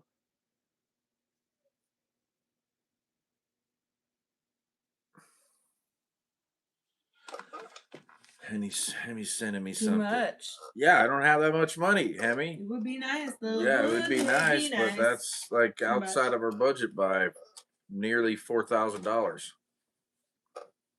Just a little short. Jimmy, I can sleep anywhere. Cool, we'll put you up in a tent.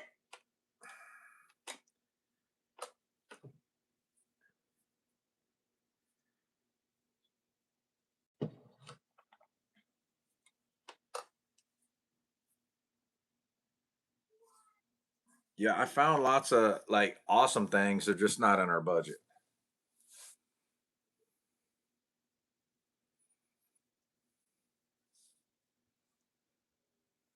Night, Daniel. 12 C's, what's up, bro? Shabbat shalom. Yep, we're already having a great Shabbat. I'm home with my family. Get to see my peeps tomorrow. Yeah, it's gonna be good. Get to sleep in without feeling guilty. Yeah.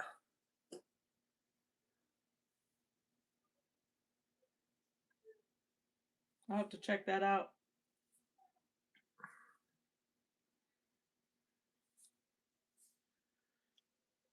I just feel like at some point people are gonna like. My hope in all of the Solberg stuff is that other people are gonna go through the comments and see truth. I hope that they go into the comments and they see truth and then they hear like just terrible answers, like responses, and just are like, "Ooh, wait, but this part makes sense," and then, "Oh, that's not actually adding up," you know? Well, I mean, the main thing is if we can plant some seeds, if they just let go of what they know and what they believe and other people's truths or perspectives, I think Trying and Doing was telling me she was listening to the pastor's wife, and they were saying like they'd read through the Bible 4 times, and she was like, and what did you learn? Because they weren't us, they weren't keeping Torah, they didn't understand who they were quite, and she goes, I don't understand how people don't get it when they read it. And I said, because when we're indoctrinated with a perspective, a lens in which we're going to view the scriptures, it is hard to break away from that. And there's so much doctrine that has to read between the line so that you can make it all line up. That it, after doing so many reps of that, it's just what you believe, even if you know it doesn't quite say that. What are you laughing at? Jenny, I got your number. He said, I wonder if Jenny Eight from Forrest six Gump seven is the same. five 3009. I wonder if Jenny from Forrest Gump is the same Jenny whose number is 8675309. Probably. Yeah, we should call the number right now. What area code should we use though? Just go through all the area codes and just see if Jenny finally answers. And be like, Jenny, I got your number. Sorry. Whatever the Also, would this be the same Jenny from the block? Ooh. Yeah, we get a hold of J-Lo. Other J-Lo. The Other J-Lo. Yeah, the famous hot mess one.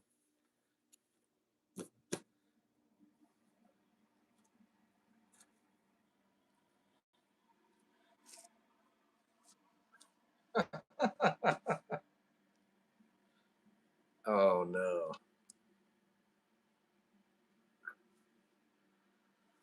Oh no, Saucin.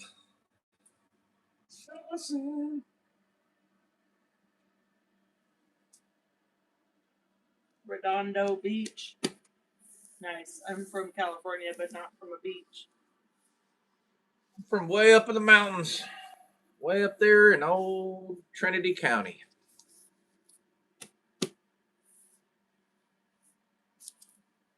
Trinity County, California. I am from the part of California where I thought that San Francisco was Southern California. Yeah, and she's way south of where I was born. And I still wasn't at the top of California. I think there was one county above me or two. Wairika is Northern California. San Francisco, in my mind, is Southern California. Yeah. The other parts of California. Not to be confused with Eureka, which is on the coast. And I'm going to assume of Reno San Francisco as well. Is east. That's Nevada. But does that mean Tahoe is east? Yes, nice. They're next to each other. Tahoe's in California, though, right?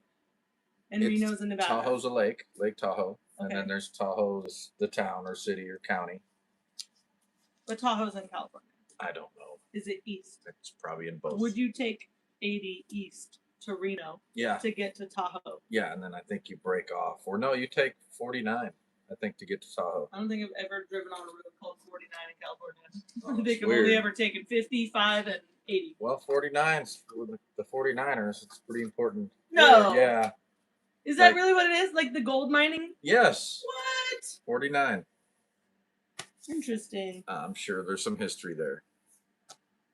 I told the kids I want them to take gold canning pans out to the creek with us. Oh, and that stuff over there? Could you imagine them just out there freaking... I could, especially if they found some gold. Yeah, but they would be doing it for days, forever.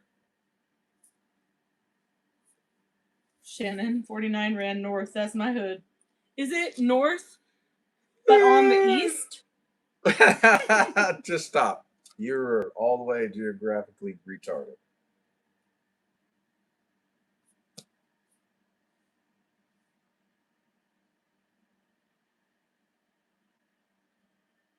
Okay, change the counts. Nice. California, west side, and Nevada was on the east side, east shore of Tahoe Lake, of Lake Tahoe.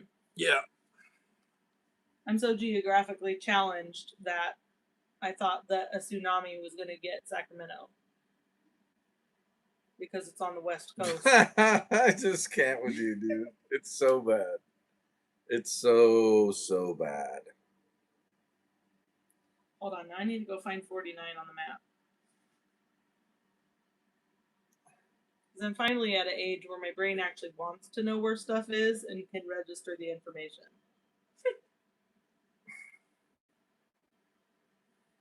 Hello? I don't want that one. Hold on, I want... How do I change the way it looks? Oh, this one. Doink. Okay. I don't see a 49. I must be tripping. There's 5. 99. Oh, I do know 99. 16. 50. Is there not actually a 49? Or are you reading a text? I'm just reading this. Somebody said your wife is hot. Oh, shit. But they got a blue wrench. Oh. It's just me. It's 65, just me. Nobody's trying to put him in 80, timeout. 65. 49. Auburn. Coloma. Oh, because Coloma, isn't that where the gold panning thing is? Placerville. So it goes from Auburn to Placerville. Interesting. Probably why I've never been there. Mm-hmm. I don't really go west ever. Never went west, although Placerville's not technically west, but to me it is. I don't really go west of 50, maybe. I don't know where I'm at. I don't know what. 80. Oh, trippy. I thought 80. Oh. Okay, okay. Booyah. 80 goes all the way from where? Vallejo. Damn. 80 is like a weird ass shape. Just does all kinds of. We've taken 80 does whatever all it the wants. way across for a long ways. Let me You see can your get to map. San Francisco in 80, right? Yes. Kind of. Um, Hold on a second. Let me show you on a map really quick. 280. Where's 80? 880. 880. Booyah. Right there. Where does 80 go away? I took 80 all the way. 280. Where does it end? Where we're going, we don't need roads. Mm-hmm. Where does 80 end? Can't find it. I got lost. I got lost in the map. I don't know where I am anymore. I'm by a round table though. Where's it? Help me, guys. Okay, so I'm in San Francisco. How did I get all the way over there? Super zoomed in. Fisherman's Wharf. I know where that is. What are you? That's 80. Ha! Found it. Okay. Does this Oh stay man, 80 we down drove here? so That's many 101. different. We drove so many different ways. So it turns into 101? Does 80 turn into 101? I've driven in every one of those states. Hello? Huh? Does 80 turn into 101? Because right there it says 80. I And don't. then it does like this. Bloop, bloop, bloop. The 80 and 101 are kind of the same thing. I'll be honest with you, dude. I don't really remember. So San Francisco is as far as 80 goes. So it goes from San Francisco to Reno. Whoa. I think I know who made the ruckus sword. Why would you like one? Yeah. I don't know if they made the sword, but I think they laser engraved it.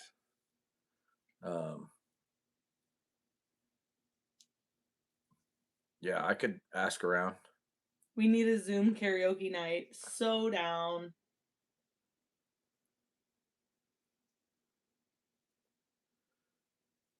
Okay, got you, bro. Hey, 12Cs, if you know anybody like the refuge guys personally, or grindstone guys personally, just ask for my number from any of them. Yeah, you can get my number from them. It's no problem. What's up? Chicken Farmer Plus. What's up, bro? Long time no see.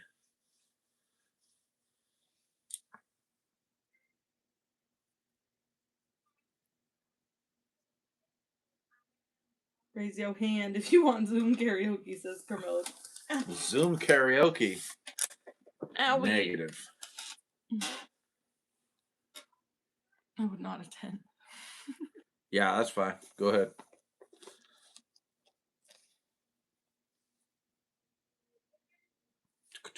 Oh, wow. Okay. Are you saying 80 goes all the way to Pennsylvania? What? Dang, bruh. It just goes all the way. Let's see. How do I find it? Let's go over here. The New Jersey, Pennsylvania border, he said. Ah! I zoomed in too far. Here we go. What a cutie. Okay. Appreciate it. I'll take it. I'll take it.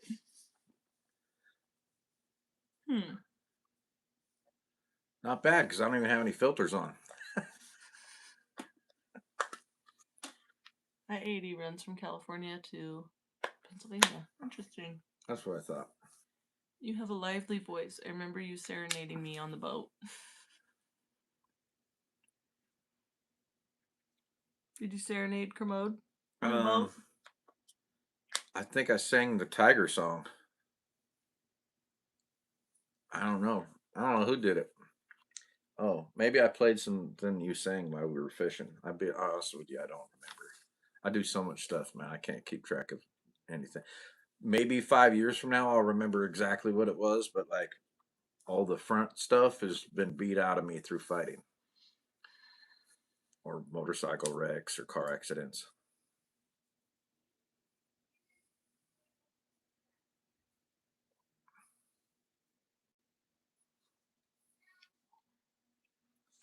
Oh, I have to claim XP. More commenting. The chat's going off the hook right now. More commenting. And not give me no more points. Yeah, you don't get no Oh, more. I got them. I got more there's points. your points. 50. I got 50. You guys probably have a lot, huh? Because you guys just keep commenting. Yeah, they got Ooh, lots. look at her. She's got 150. Sawson's got 150. J-Lo's got 150. Shannon. Just start Rin, commenting, dude. Just start blasting all away. you guys got 150. Yeah, I think they maxed out. Kermode's next with 125. Dang. Look at I'm only up here at the 50. Dang, that's not acceptable. You're way below. Not acceptable. Oh, you guys, look at, can you see my stripes growing in? This grays? I have stripes. I don't know if you can see them. I have stripes growing in like my mom had. And I'm very excited. That's probably just stress from the messes I leave in the house. Kermode's about to bump up his game.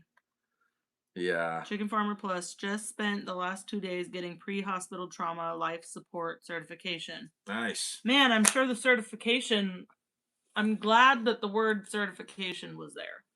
Because that message was very stressful to read until I read certification. Yeah, buddy.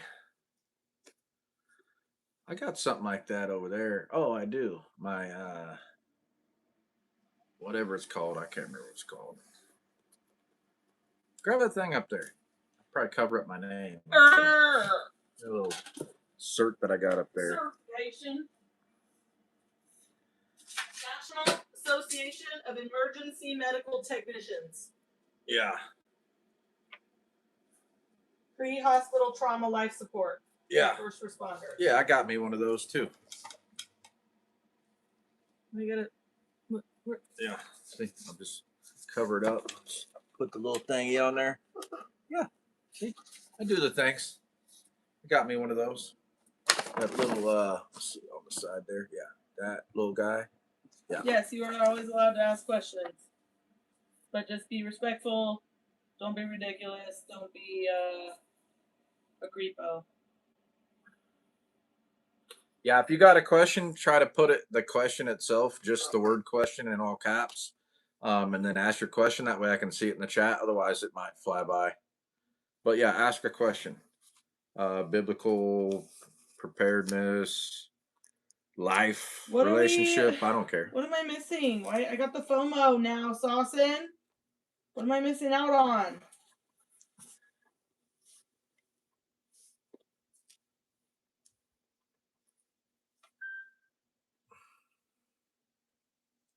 Is that a bug? The beep over there? No, on the window. Oh, I don't know. Probably. Somebody messaging me. No, they're saying Shabbat Shalom. Are you sure? Yes. Oh, okay. Because my phone's beeping at the same time.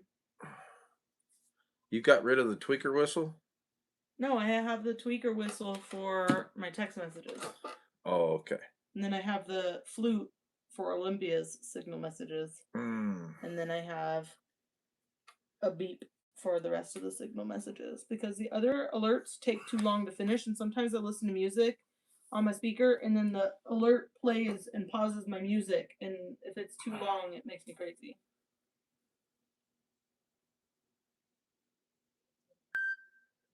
Yes, the sun will go dark, for sure. Yes. Yeah. That will be part of the sign. Yeah. of Well, his it's return. it's also in Matthew 24. Let's read it real quick. The sun will be darkened and not give off its light. I can't with this hair. Yeah, let's do it really quick. We need to chop it Actually, all why off. don't we get into, let's do Amos. Let's do Amos. Pull it up, love. You can use that phone just to pull it up quick if you want. You do you, boo. Bible, man.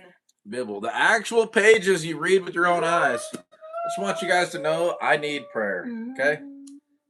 My vision is getting crappy. My what is it? One eye that works.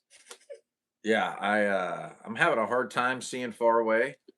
Perception? Everything's blurry. I can't read the street signs until I'm like 100 feet from them. Like speed limit, anything. They're too blurry for me to see. Up close, I mean, I can see pretty good about this distance, and then once we get past this distance right here, that's it right there. That's my money. It's right that far. Anything right here, it's good. But outside of that, I can't see nothing. What is Gem in the holograms? I don't even know what this is. Hey, love, what can we do Yeah, these what am I verses? Right here. I got it for you. Get out of the chat. I need you to read. Oh, you wanted me to go to Amos? Or Yeah, no? Amos 8:9. Amos 8:9. Mm-hmm. It will Yep. be in that day, declares the Lord Yahweh. I will make the sun go down at noon. Yes, I will darken the earth in daylight.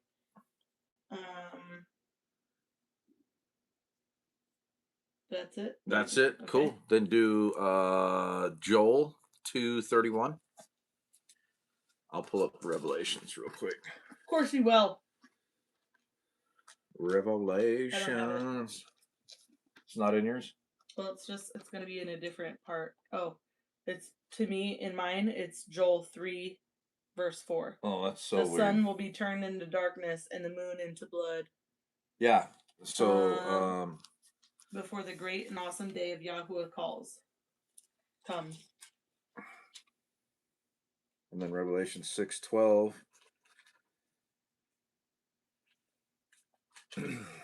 And I looked, and when he opened the sixth seal, I saw a great earthquake came to be, and the sun became black as sackcloth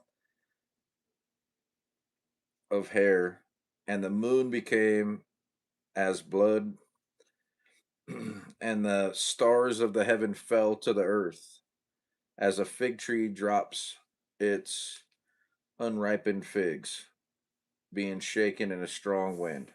So also it says the same thing, and so if you need another witness, it's in Matthew 24. Says the same thing. And the sun, this is Matthew 29, immediately after the distress of those days, or after the tribulation of those days, the sun shall be darkened, and the moon shall not give off its light, and the stars shall fall from the heavens. So this is prophecy. This is like this is prophecy that Messiah's given us before John ever gets it in the book of Revelation. Yeah, that's the one. It gave me goosebumps when I heard it. I thought we was in the hood for a second. But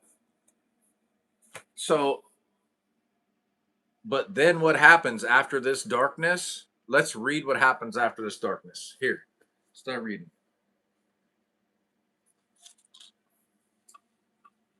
And the powers of the heavens shall be shaken. And then the sign of the son of Adam shall appear in the heaven.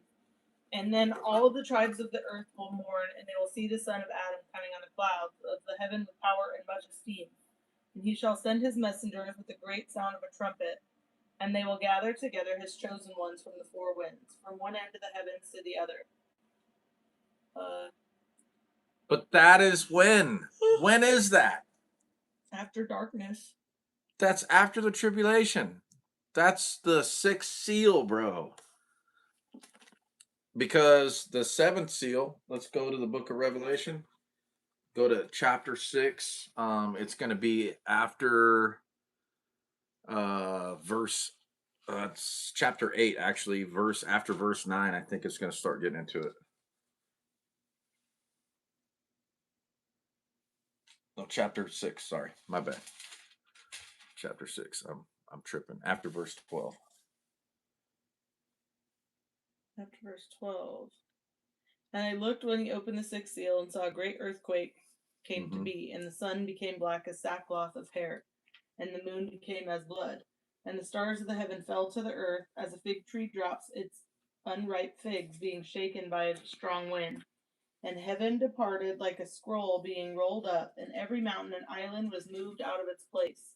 And the sovereigns of the earth, and the great ones and the rich ones, and the commanders and the mighty, and every slave and every free one, hid themselves in the caves and in the rocks of the mountains, and said to the mountains and rocks, fall on us and hide us from the face of him sitting on the throne and from the wrath of the Lamb, because the great day of his wrath has come, and who is able to stand? Okay, so wrath and tribulation we see are two different things. So his people are not subject to the wrath, right? But he has another question here, and it's about Matthew 24:19, a warning to mothers with young ones, thinking it means that children will be taken from the earth before the calamity starts of the trib. Negative, Ghost Rider. It's just saying, man, it's gonna be hard when those women have their newborn babies trying to hide out in the woods and friggin' Yeah, pray that you're not pregnant, or it doesn't happen on a Sabbath when you're flight. Yeah, or in winter, because it's gonna be tough. But have you ever watched The Walking Dead? Because that baby crying out there in the woods, yeah, draws so quite a bit of attention. yeah, but it's not zombies, so I'm not tripping off of that. People are the same. Yeah, word. So no, I don't think that just because it's hard times doesn't mean that somehow he's not going to steward us through it.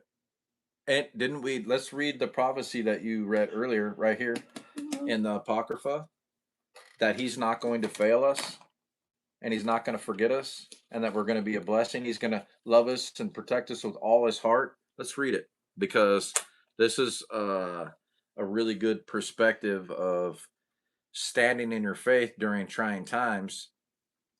It's just like the famines that happened to the earth when people prepped, right? When Joseph put away 7 years of food for the famines that were coming, and they did fine, right?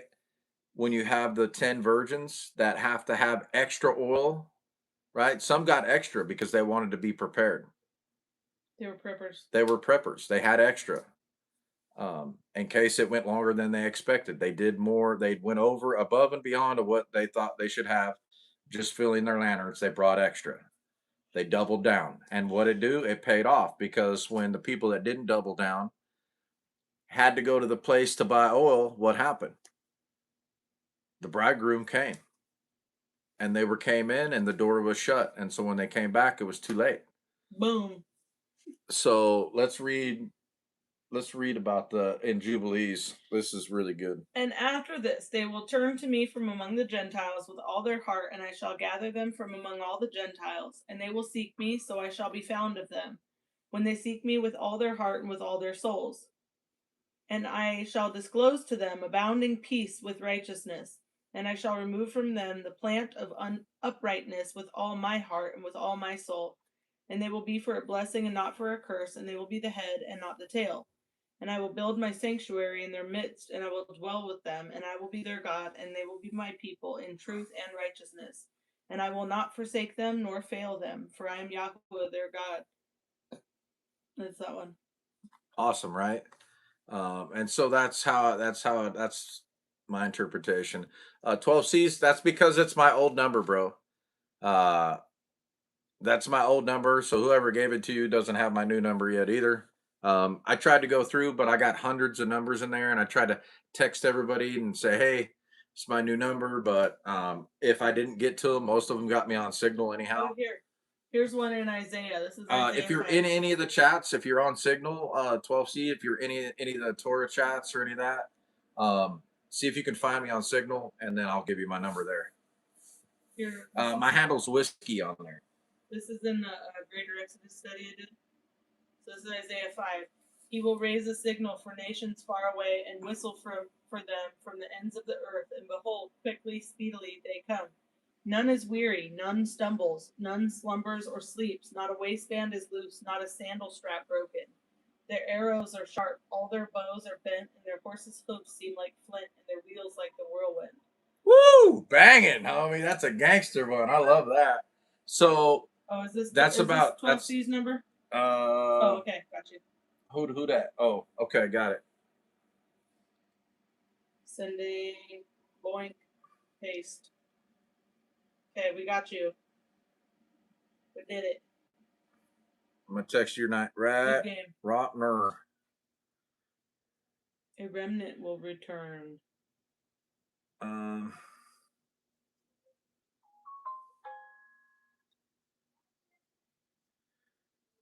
it. How do I copy? This is stupid. You just click on it. Yeah, I don't. What do you mean? Just click on it? No, just click it. Tap it. Yeah, Click. I tap it. Now copy. I just did that. Oh. I just did that, dude. That's fucking awesome. Hold on.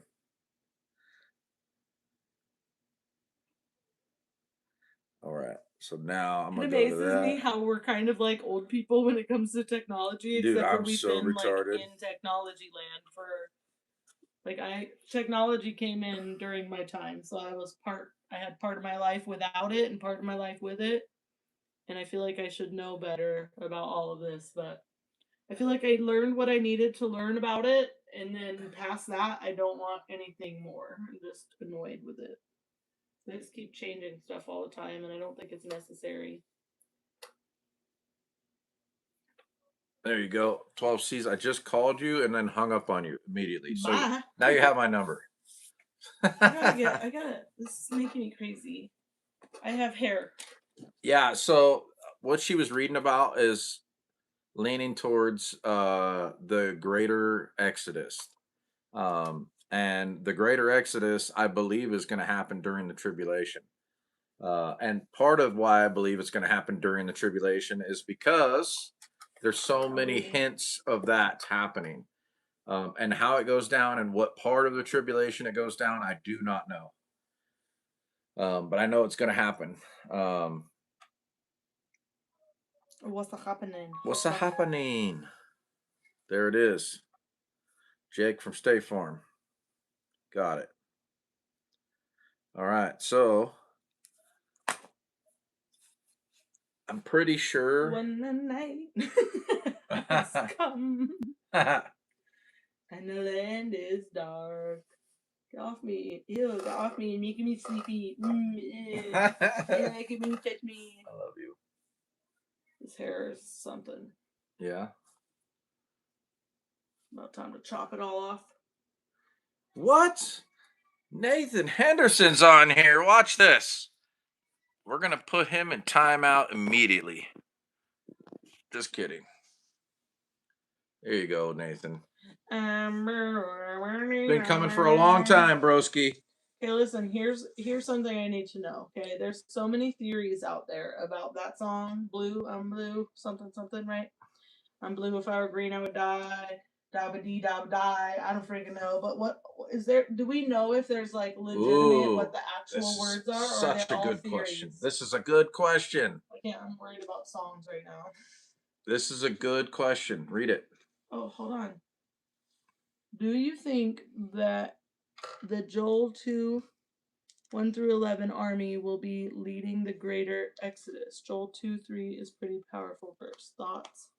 Well, let's read it because it doesn't off the top of my head. I don't know, my buddy. hands full. Well, let's do it really quick. Let's go to the old Bible app and where's my Bible go? You got it? I have it somewhere under this book. All right, got you. This is not working. My arms are sore.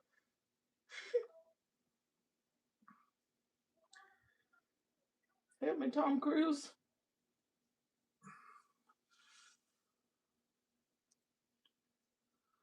All right, you want to read?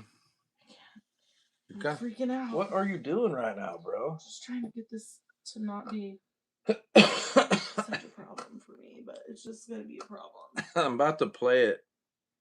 Audibly? Yeah. Are you get a copyright issue? No, I won't. No, I shouldn't. I'm gonna play it in ESV because I don't have the scriptures on audio. So we're just gonna play it really quick. You ready? Here we go. Blow a trumpet in Zion. Sound an alarm on my holy mountain. Let all the inhabitants of the land tremble, for the day of the Lord is coming.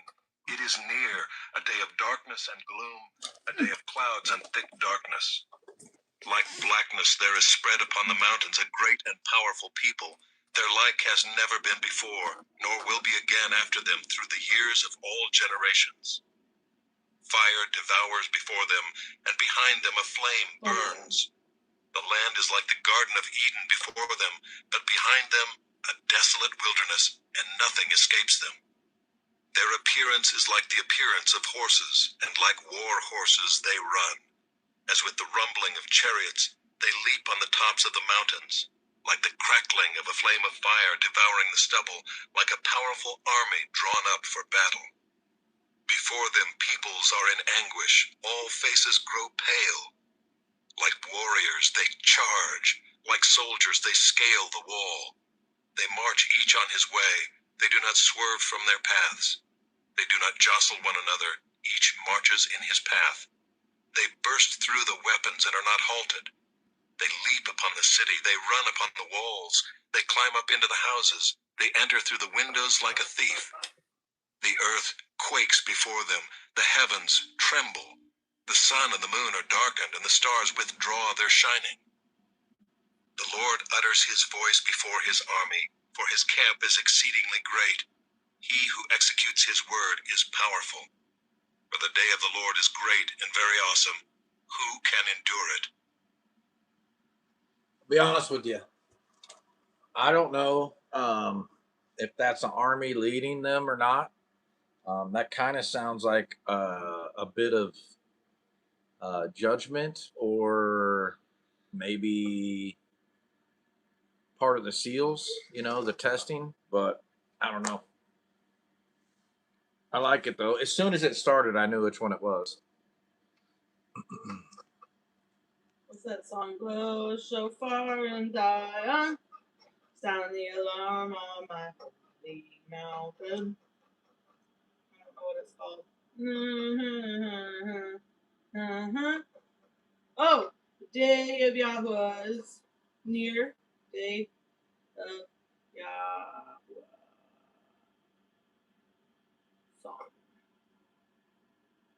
Song. Yeah, I'm not a big ESV guy either. I use it sometimes. My go-to is New American Standard on regular English translations, but I use a bunch of them. Some of them I use King James too. There it is. Left and Right Ministries.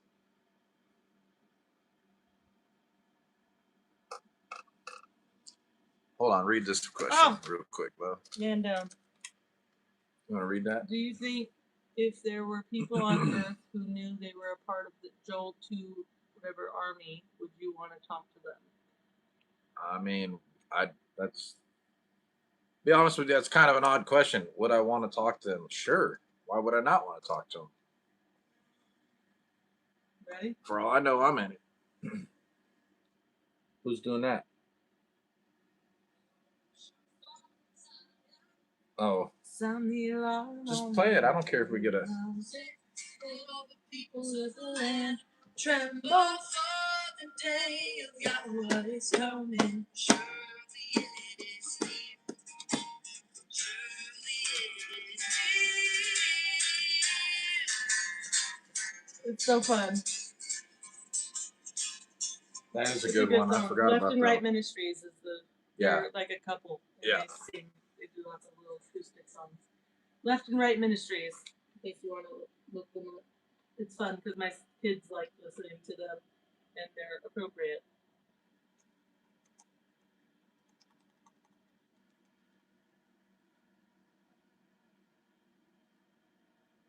Now that I lost what I'm doing. Where am I? What am I doing? Back to the chat. You can't be in the army. You're too old. Right? Isn't that like 50 or something? You're about to be like too old. You're about to be at the cutoff for military age men. Well, it might happen in the next couple of years, so we're good. Oh. Yeah, I might be like an OG. I might be just like 49 and a half. I'm up. Have you had any copyright strikes on the any of the videos I've had before? not a strike, not like on my they put me in timeout. I've had copyright warnings where they said they won't monetize the video, but we don't do any monetization on Shabbat anyhow. So we're Kermode, it's 50 if you read the Book of Wars. Was it the Book of Wars? The War Scrolls? Which one is it? War Scrolls. Yeah. Yeah, and it's for Julie.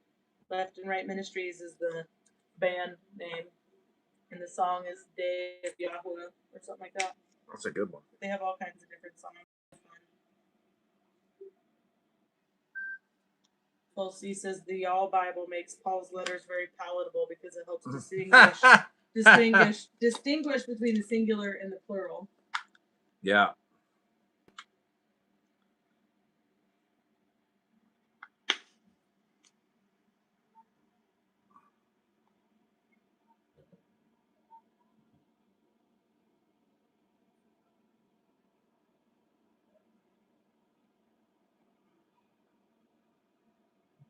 Hey, so rude. I don't know what you were.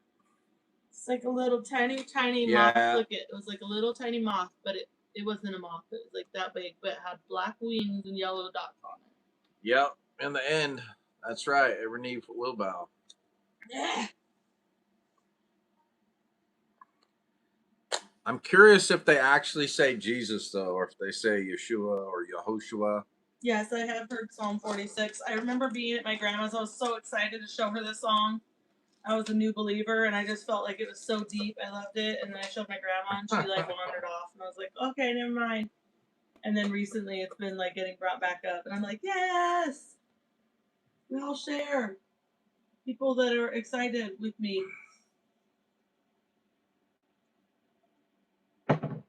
Yeah, good job, Wood. Welcome in the new guys. Yeah, Nate, hilarious.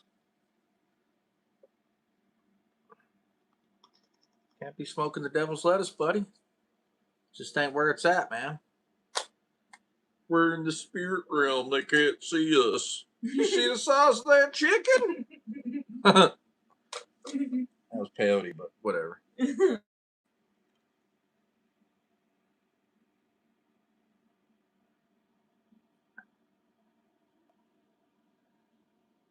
There you go. See, I love that. That's right. I guess it just depends, Chicken Farmer Plus, on the situation. Weren't those dudes going up there and slaying they were slaying giants when they were super old. Well, not super old, Well, the only 80s, thing 90s, is that whatever it was. where was it? The War Scrolls, it talks about the people in the Battle of Armageddon. I think it gave a cutoff 50. Yeah, but a day's of 1,000 years, 1,000 years of a day, Okay, listen. According to the actual Bible, it says every male Israelite from 20 to 50 years of age was bound by the law to bear arms when necessary. Numbers 1, 3. Please hold. Now I have to see if it actually 20 to 50, huh? Numbers. Interesting. Numbers. But you can't be a Levite 1 until you're 30 to 50. You got a 20-year thing. But you start going to the temple when you're 20 because it takes about 10 years to train before you can ever step into duty. Duty. From 20 years old and above. Okay, so yeah, that's 20 years and above. So why are we saying 26-2?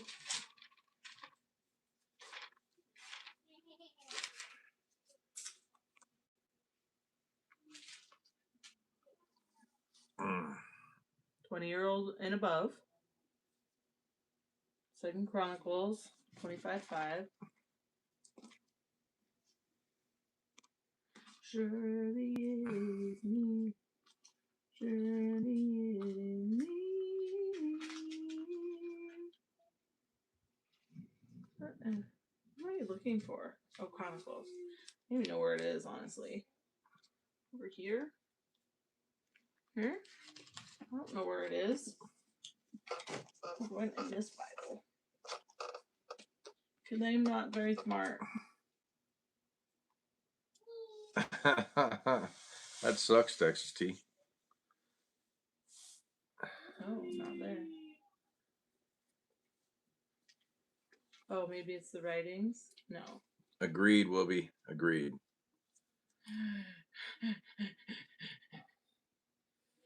Oh, I don't understand. you know what I'm ready to do? I'm ready to take my boots off. Sleep. I don't understand. Oh, because it's at the very end? Well, that's stupid. Second Chronicles 8:81.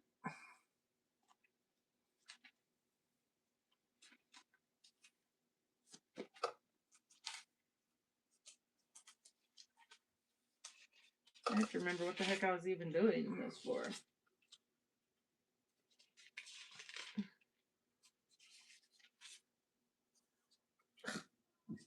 Come on now. Okay.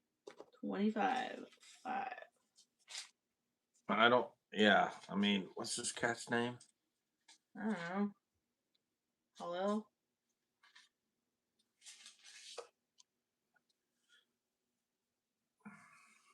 "20 years old and upward." So we get the 20, but why does it say 25 Yep. or 50? If I take my boots off, bro, I'll go right to sleep. These things don't come off until I get in bed at night. As soon as I get out of bed, that's it. If I take my boots off, what happens, babe? It's game Night-night. over. It's nothing's happening. Yeah. Where's the chapter that literally just dissects like when it talks about military men and it's like, and if they're scaredy cats, don't let them go. You know what I'm talking about? Yeah, if you just got married, your first year you don't get sent to the lines. But where's it at? Where's that section at?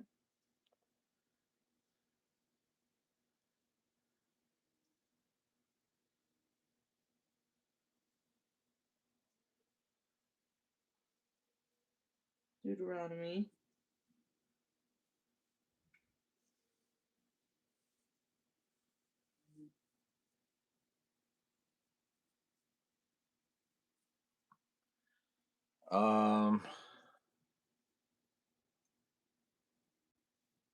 Well, whatever your name is, I need a nickname for you. So, don't know. That's what I'm gonna call you. Where are you at on your walk? Because I'm just curious. Obviously, you got some biblical understanding to a degree. I'm just curious on if you keep Torah or you eat clean or any of that kind of stuff. Hallel is one of the Strong's words, which is H1966, which probably Hallel is praise or something. Yes, Chicken Farmer But Plus. like it Stop says yelling. We hear you. Hallel to the no. Huh? Hallel to the no. Oh, yeah. No.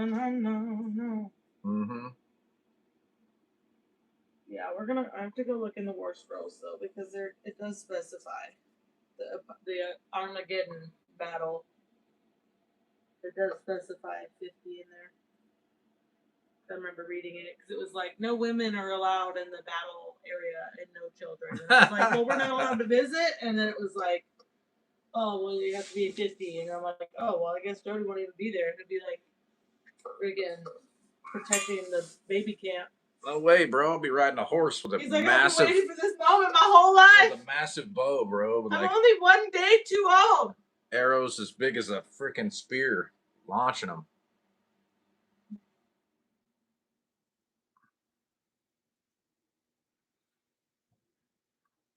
Yeah, I'll be shooting arrows big enough to take down horses. Trumpets. Ranging order. No. Mm. Ooh, Raining? wind. Oh. Let me check the old gator. Let's see.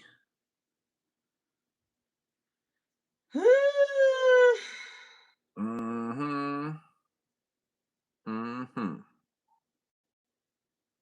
My eyeballs hurt trying to read this. It's so little. I need to close this video out temporarily. Oh, yeah. That's a good one there. That's going right for my brother.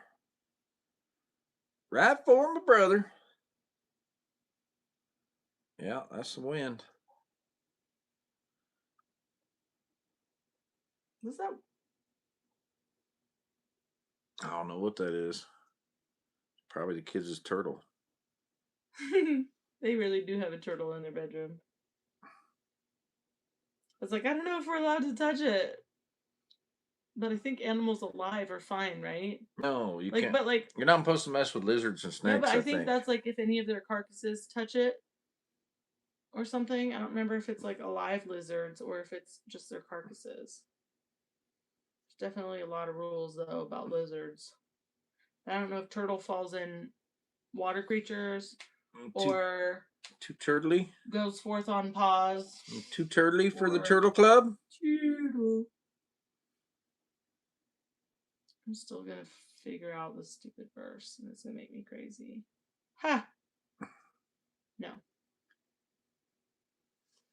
Oh, okay. I can't anymore.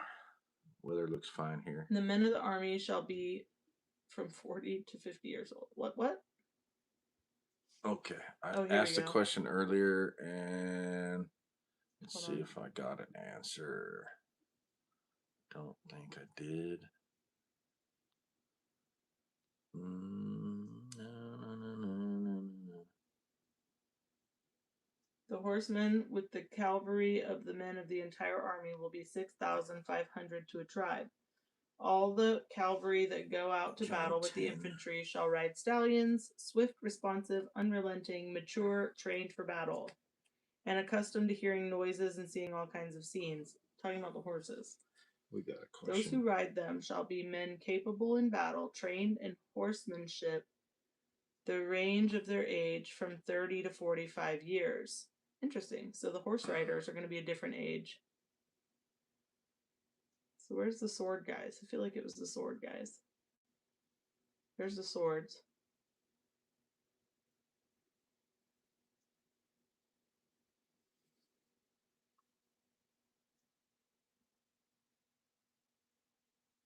Can't find it. My eyeballs hurt. This is so little. This is it. These ones are not going to work, but we're going to try them anyways.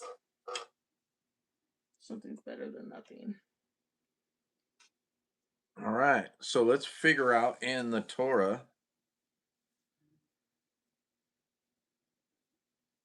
Banners. Positions. Shields. Swords. Let's see. That's a cool one. So let's see what law they're talking about here. So we need to do a deep dive. We're going to need Blue Letter Bible app on this one. I'm going to do a compare really quick. Horsemen. So I had a question in the chat, babe. Somebody says, what does Jesus mean in John 10:3-4? And Jesus answered them, is it not written in Wait. your law? You're in 1034? Okay. Yeah. Is it not written in your law? Yeah. I have said you are gods. That's in Psalms. Yeah. Psalms. That's not the law, though. So I mean, it's in, well, yeah, I mean, no, but it's still. So let's see if it's in the Torah somewhere, or if he's talking about John your law, he says, 3. instead of his law. So I'm wondering if he's saying it's in the Talmud. And he's like correcting it. He's dividing it right there. Or so or whatever, not Talmud. You know what I'm Wait. saying. On what? John 10:34.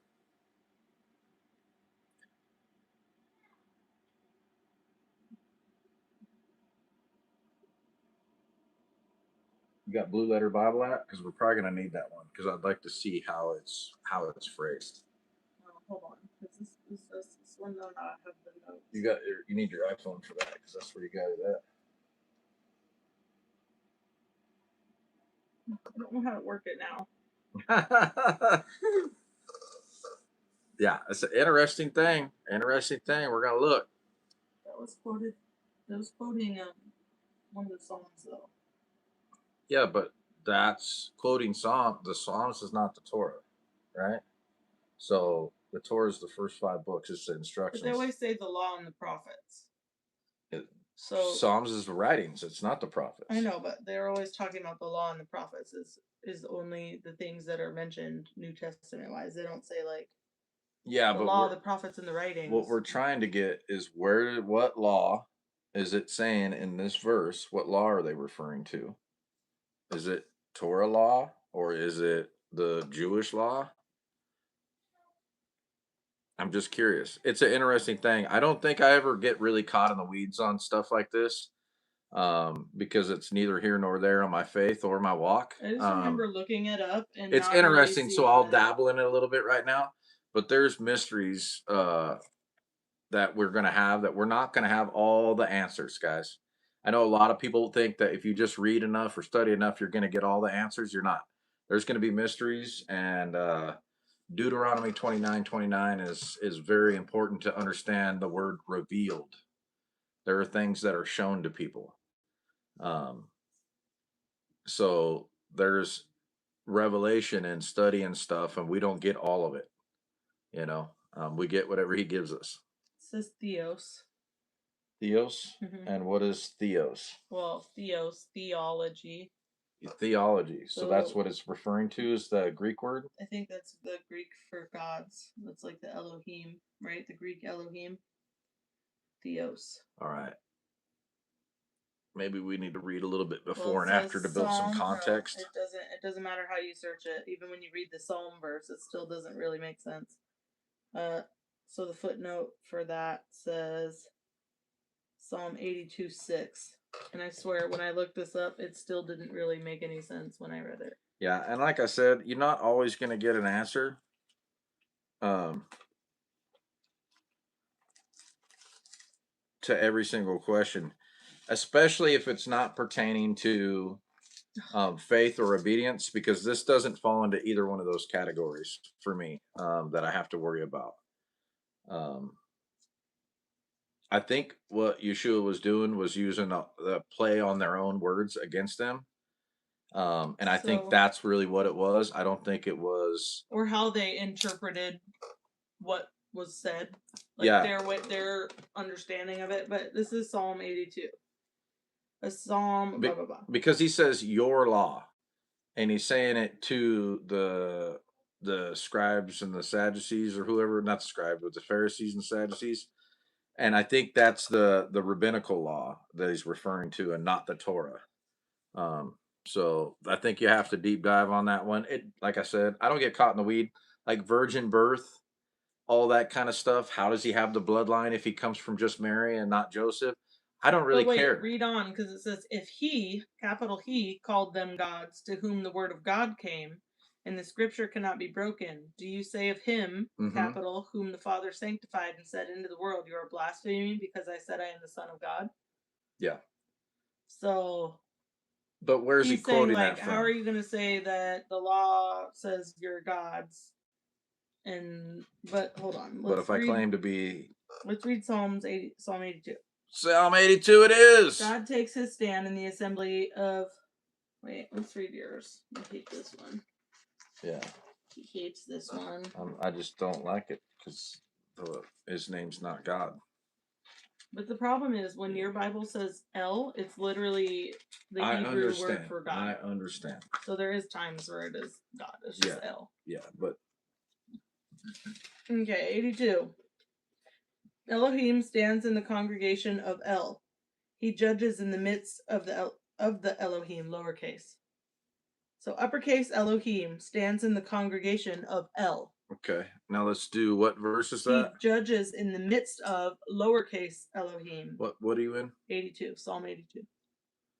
Hold on. Let's How do long would you Psalm judge perversely and show partiality to the wrong? 82 what? I'm in 3, but that one I read was 1. Okay.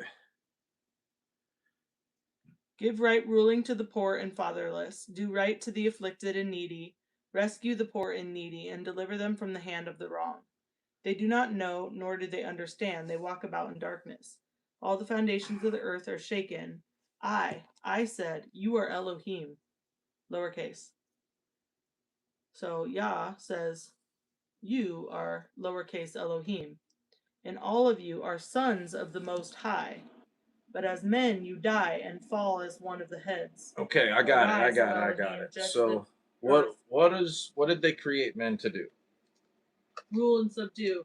Right? We're supposed to rule over the earth, right? Rule over the animals and the fish of the sea and all of it, right? We're supposed to rule over it. So like, and we've been given some kind of authority over all of these things by the Most High. But again, I don't really, it's neither here nor there for me.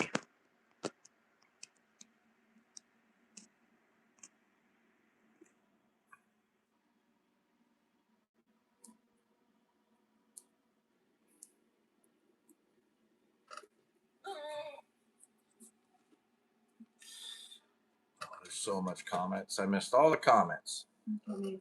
All the comments from that thing down.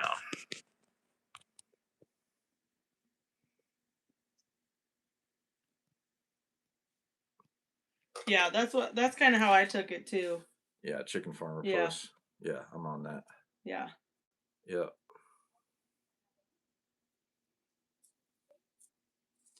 Yep. You'll find a lot about that in Enoch. Maybe. That's a good word. It might be an Enoch. Again, might be verifying that Enoch's supposed to be in there. At least first Enoch.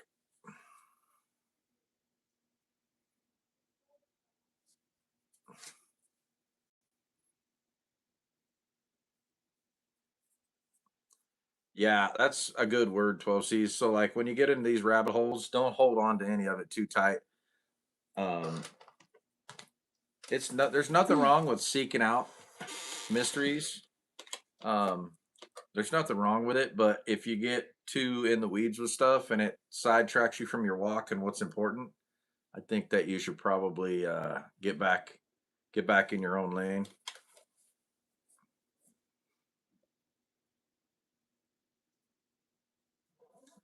Yeah, I think it's quoted at least 100 times in the New Testament. Enoch is, and I'm not saying it is or it isn't, because I don't know. But I think this guy's of the belief that we are gods, right? Are you? A couple of your comments are leaning towards. Do you believe that we are gods? And believe there's a whole, part of. I definitely don't want that title. I'm not going to claim that title. I'm not going to act out that But title. I feel like there's King a and belief priest system out there of my about home. Absolutely. Absolutely. Because there's right ruling and overcoming and stewarding and headship, and those all fit those titles.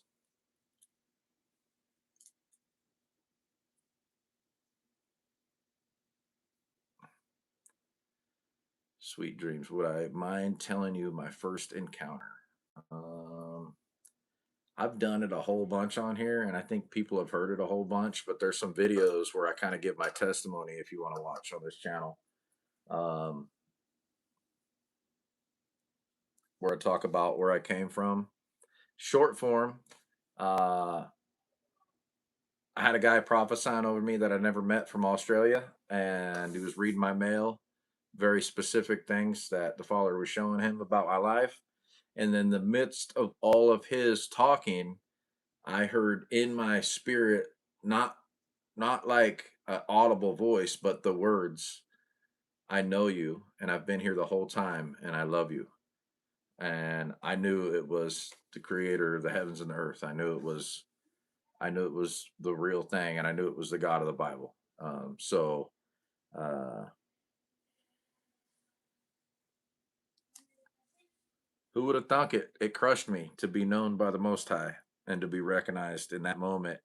And I was anti-church, Christian, Jesus. The word turned me off, and like that, he softened my heart and called me home. And I've been trying to figure all that out for 20 something years, and boy, have we come a long ways. I'm melting. Yeah, I'm melting too. I'm gonna start getting ready for bed, guys. Yeah, it's about that time. I hope everybody has a very restful Shabbat. Yeah, about that I'm gonna time, sleep. guys. I'm Oh, gonna it's sleep. 10:15. Yeah, we gotta Just go. gonna sleep. Oh. All right, y'all. Shabbat shalom, shalom alanch. Have an awesome Sabbath rest. Thank you guys for hanging out with us. We appreciate you. And yeah, we'll do it again every Friday night. We go live for the noobs that are on here. Appreciate you guys. Love you. Shalom.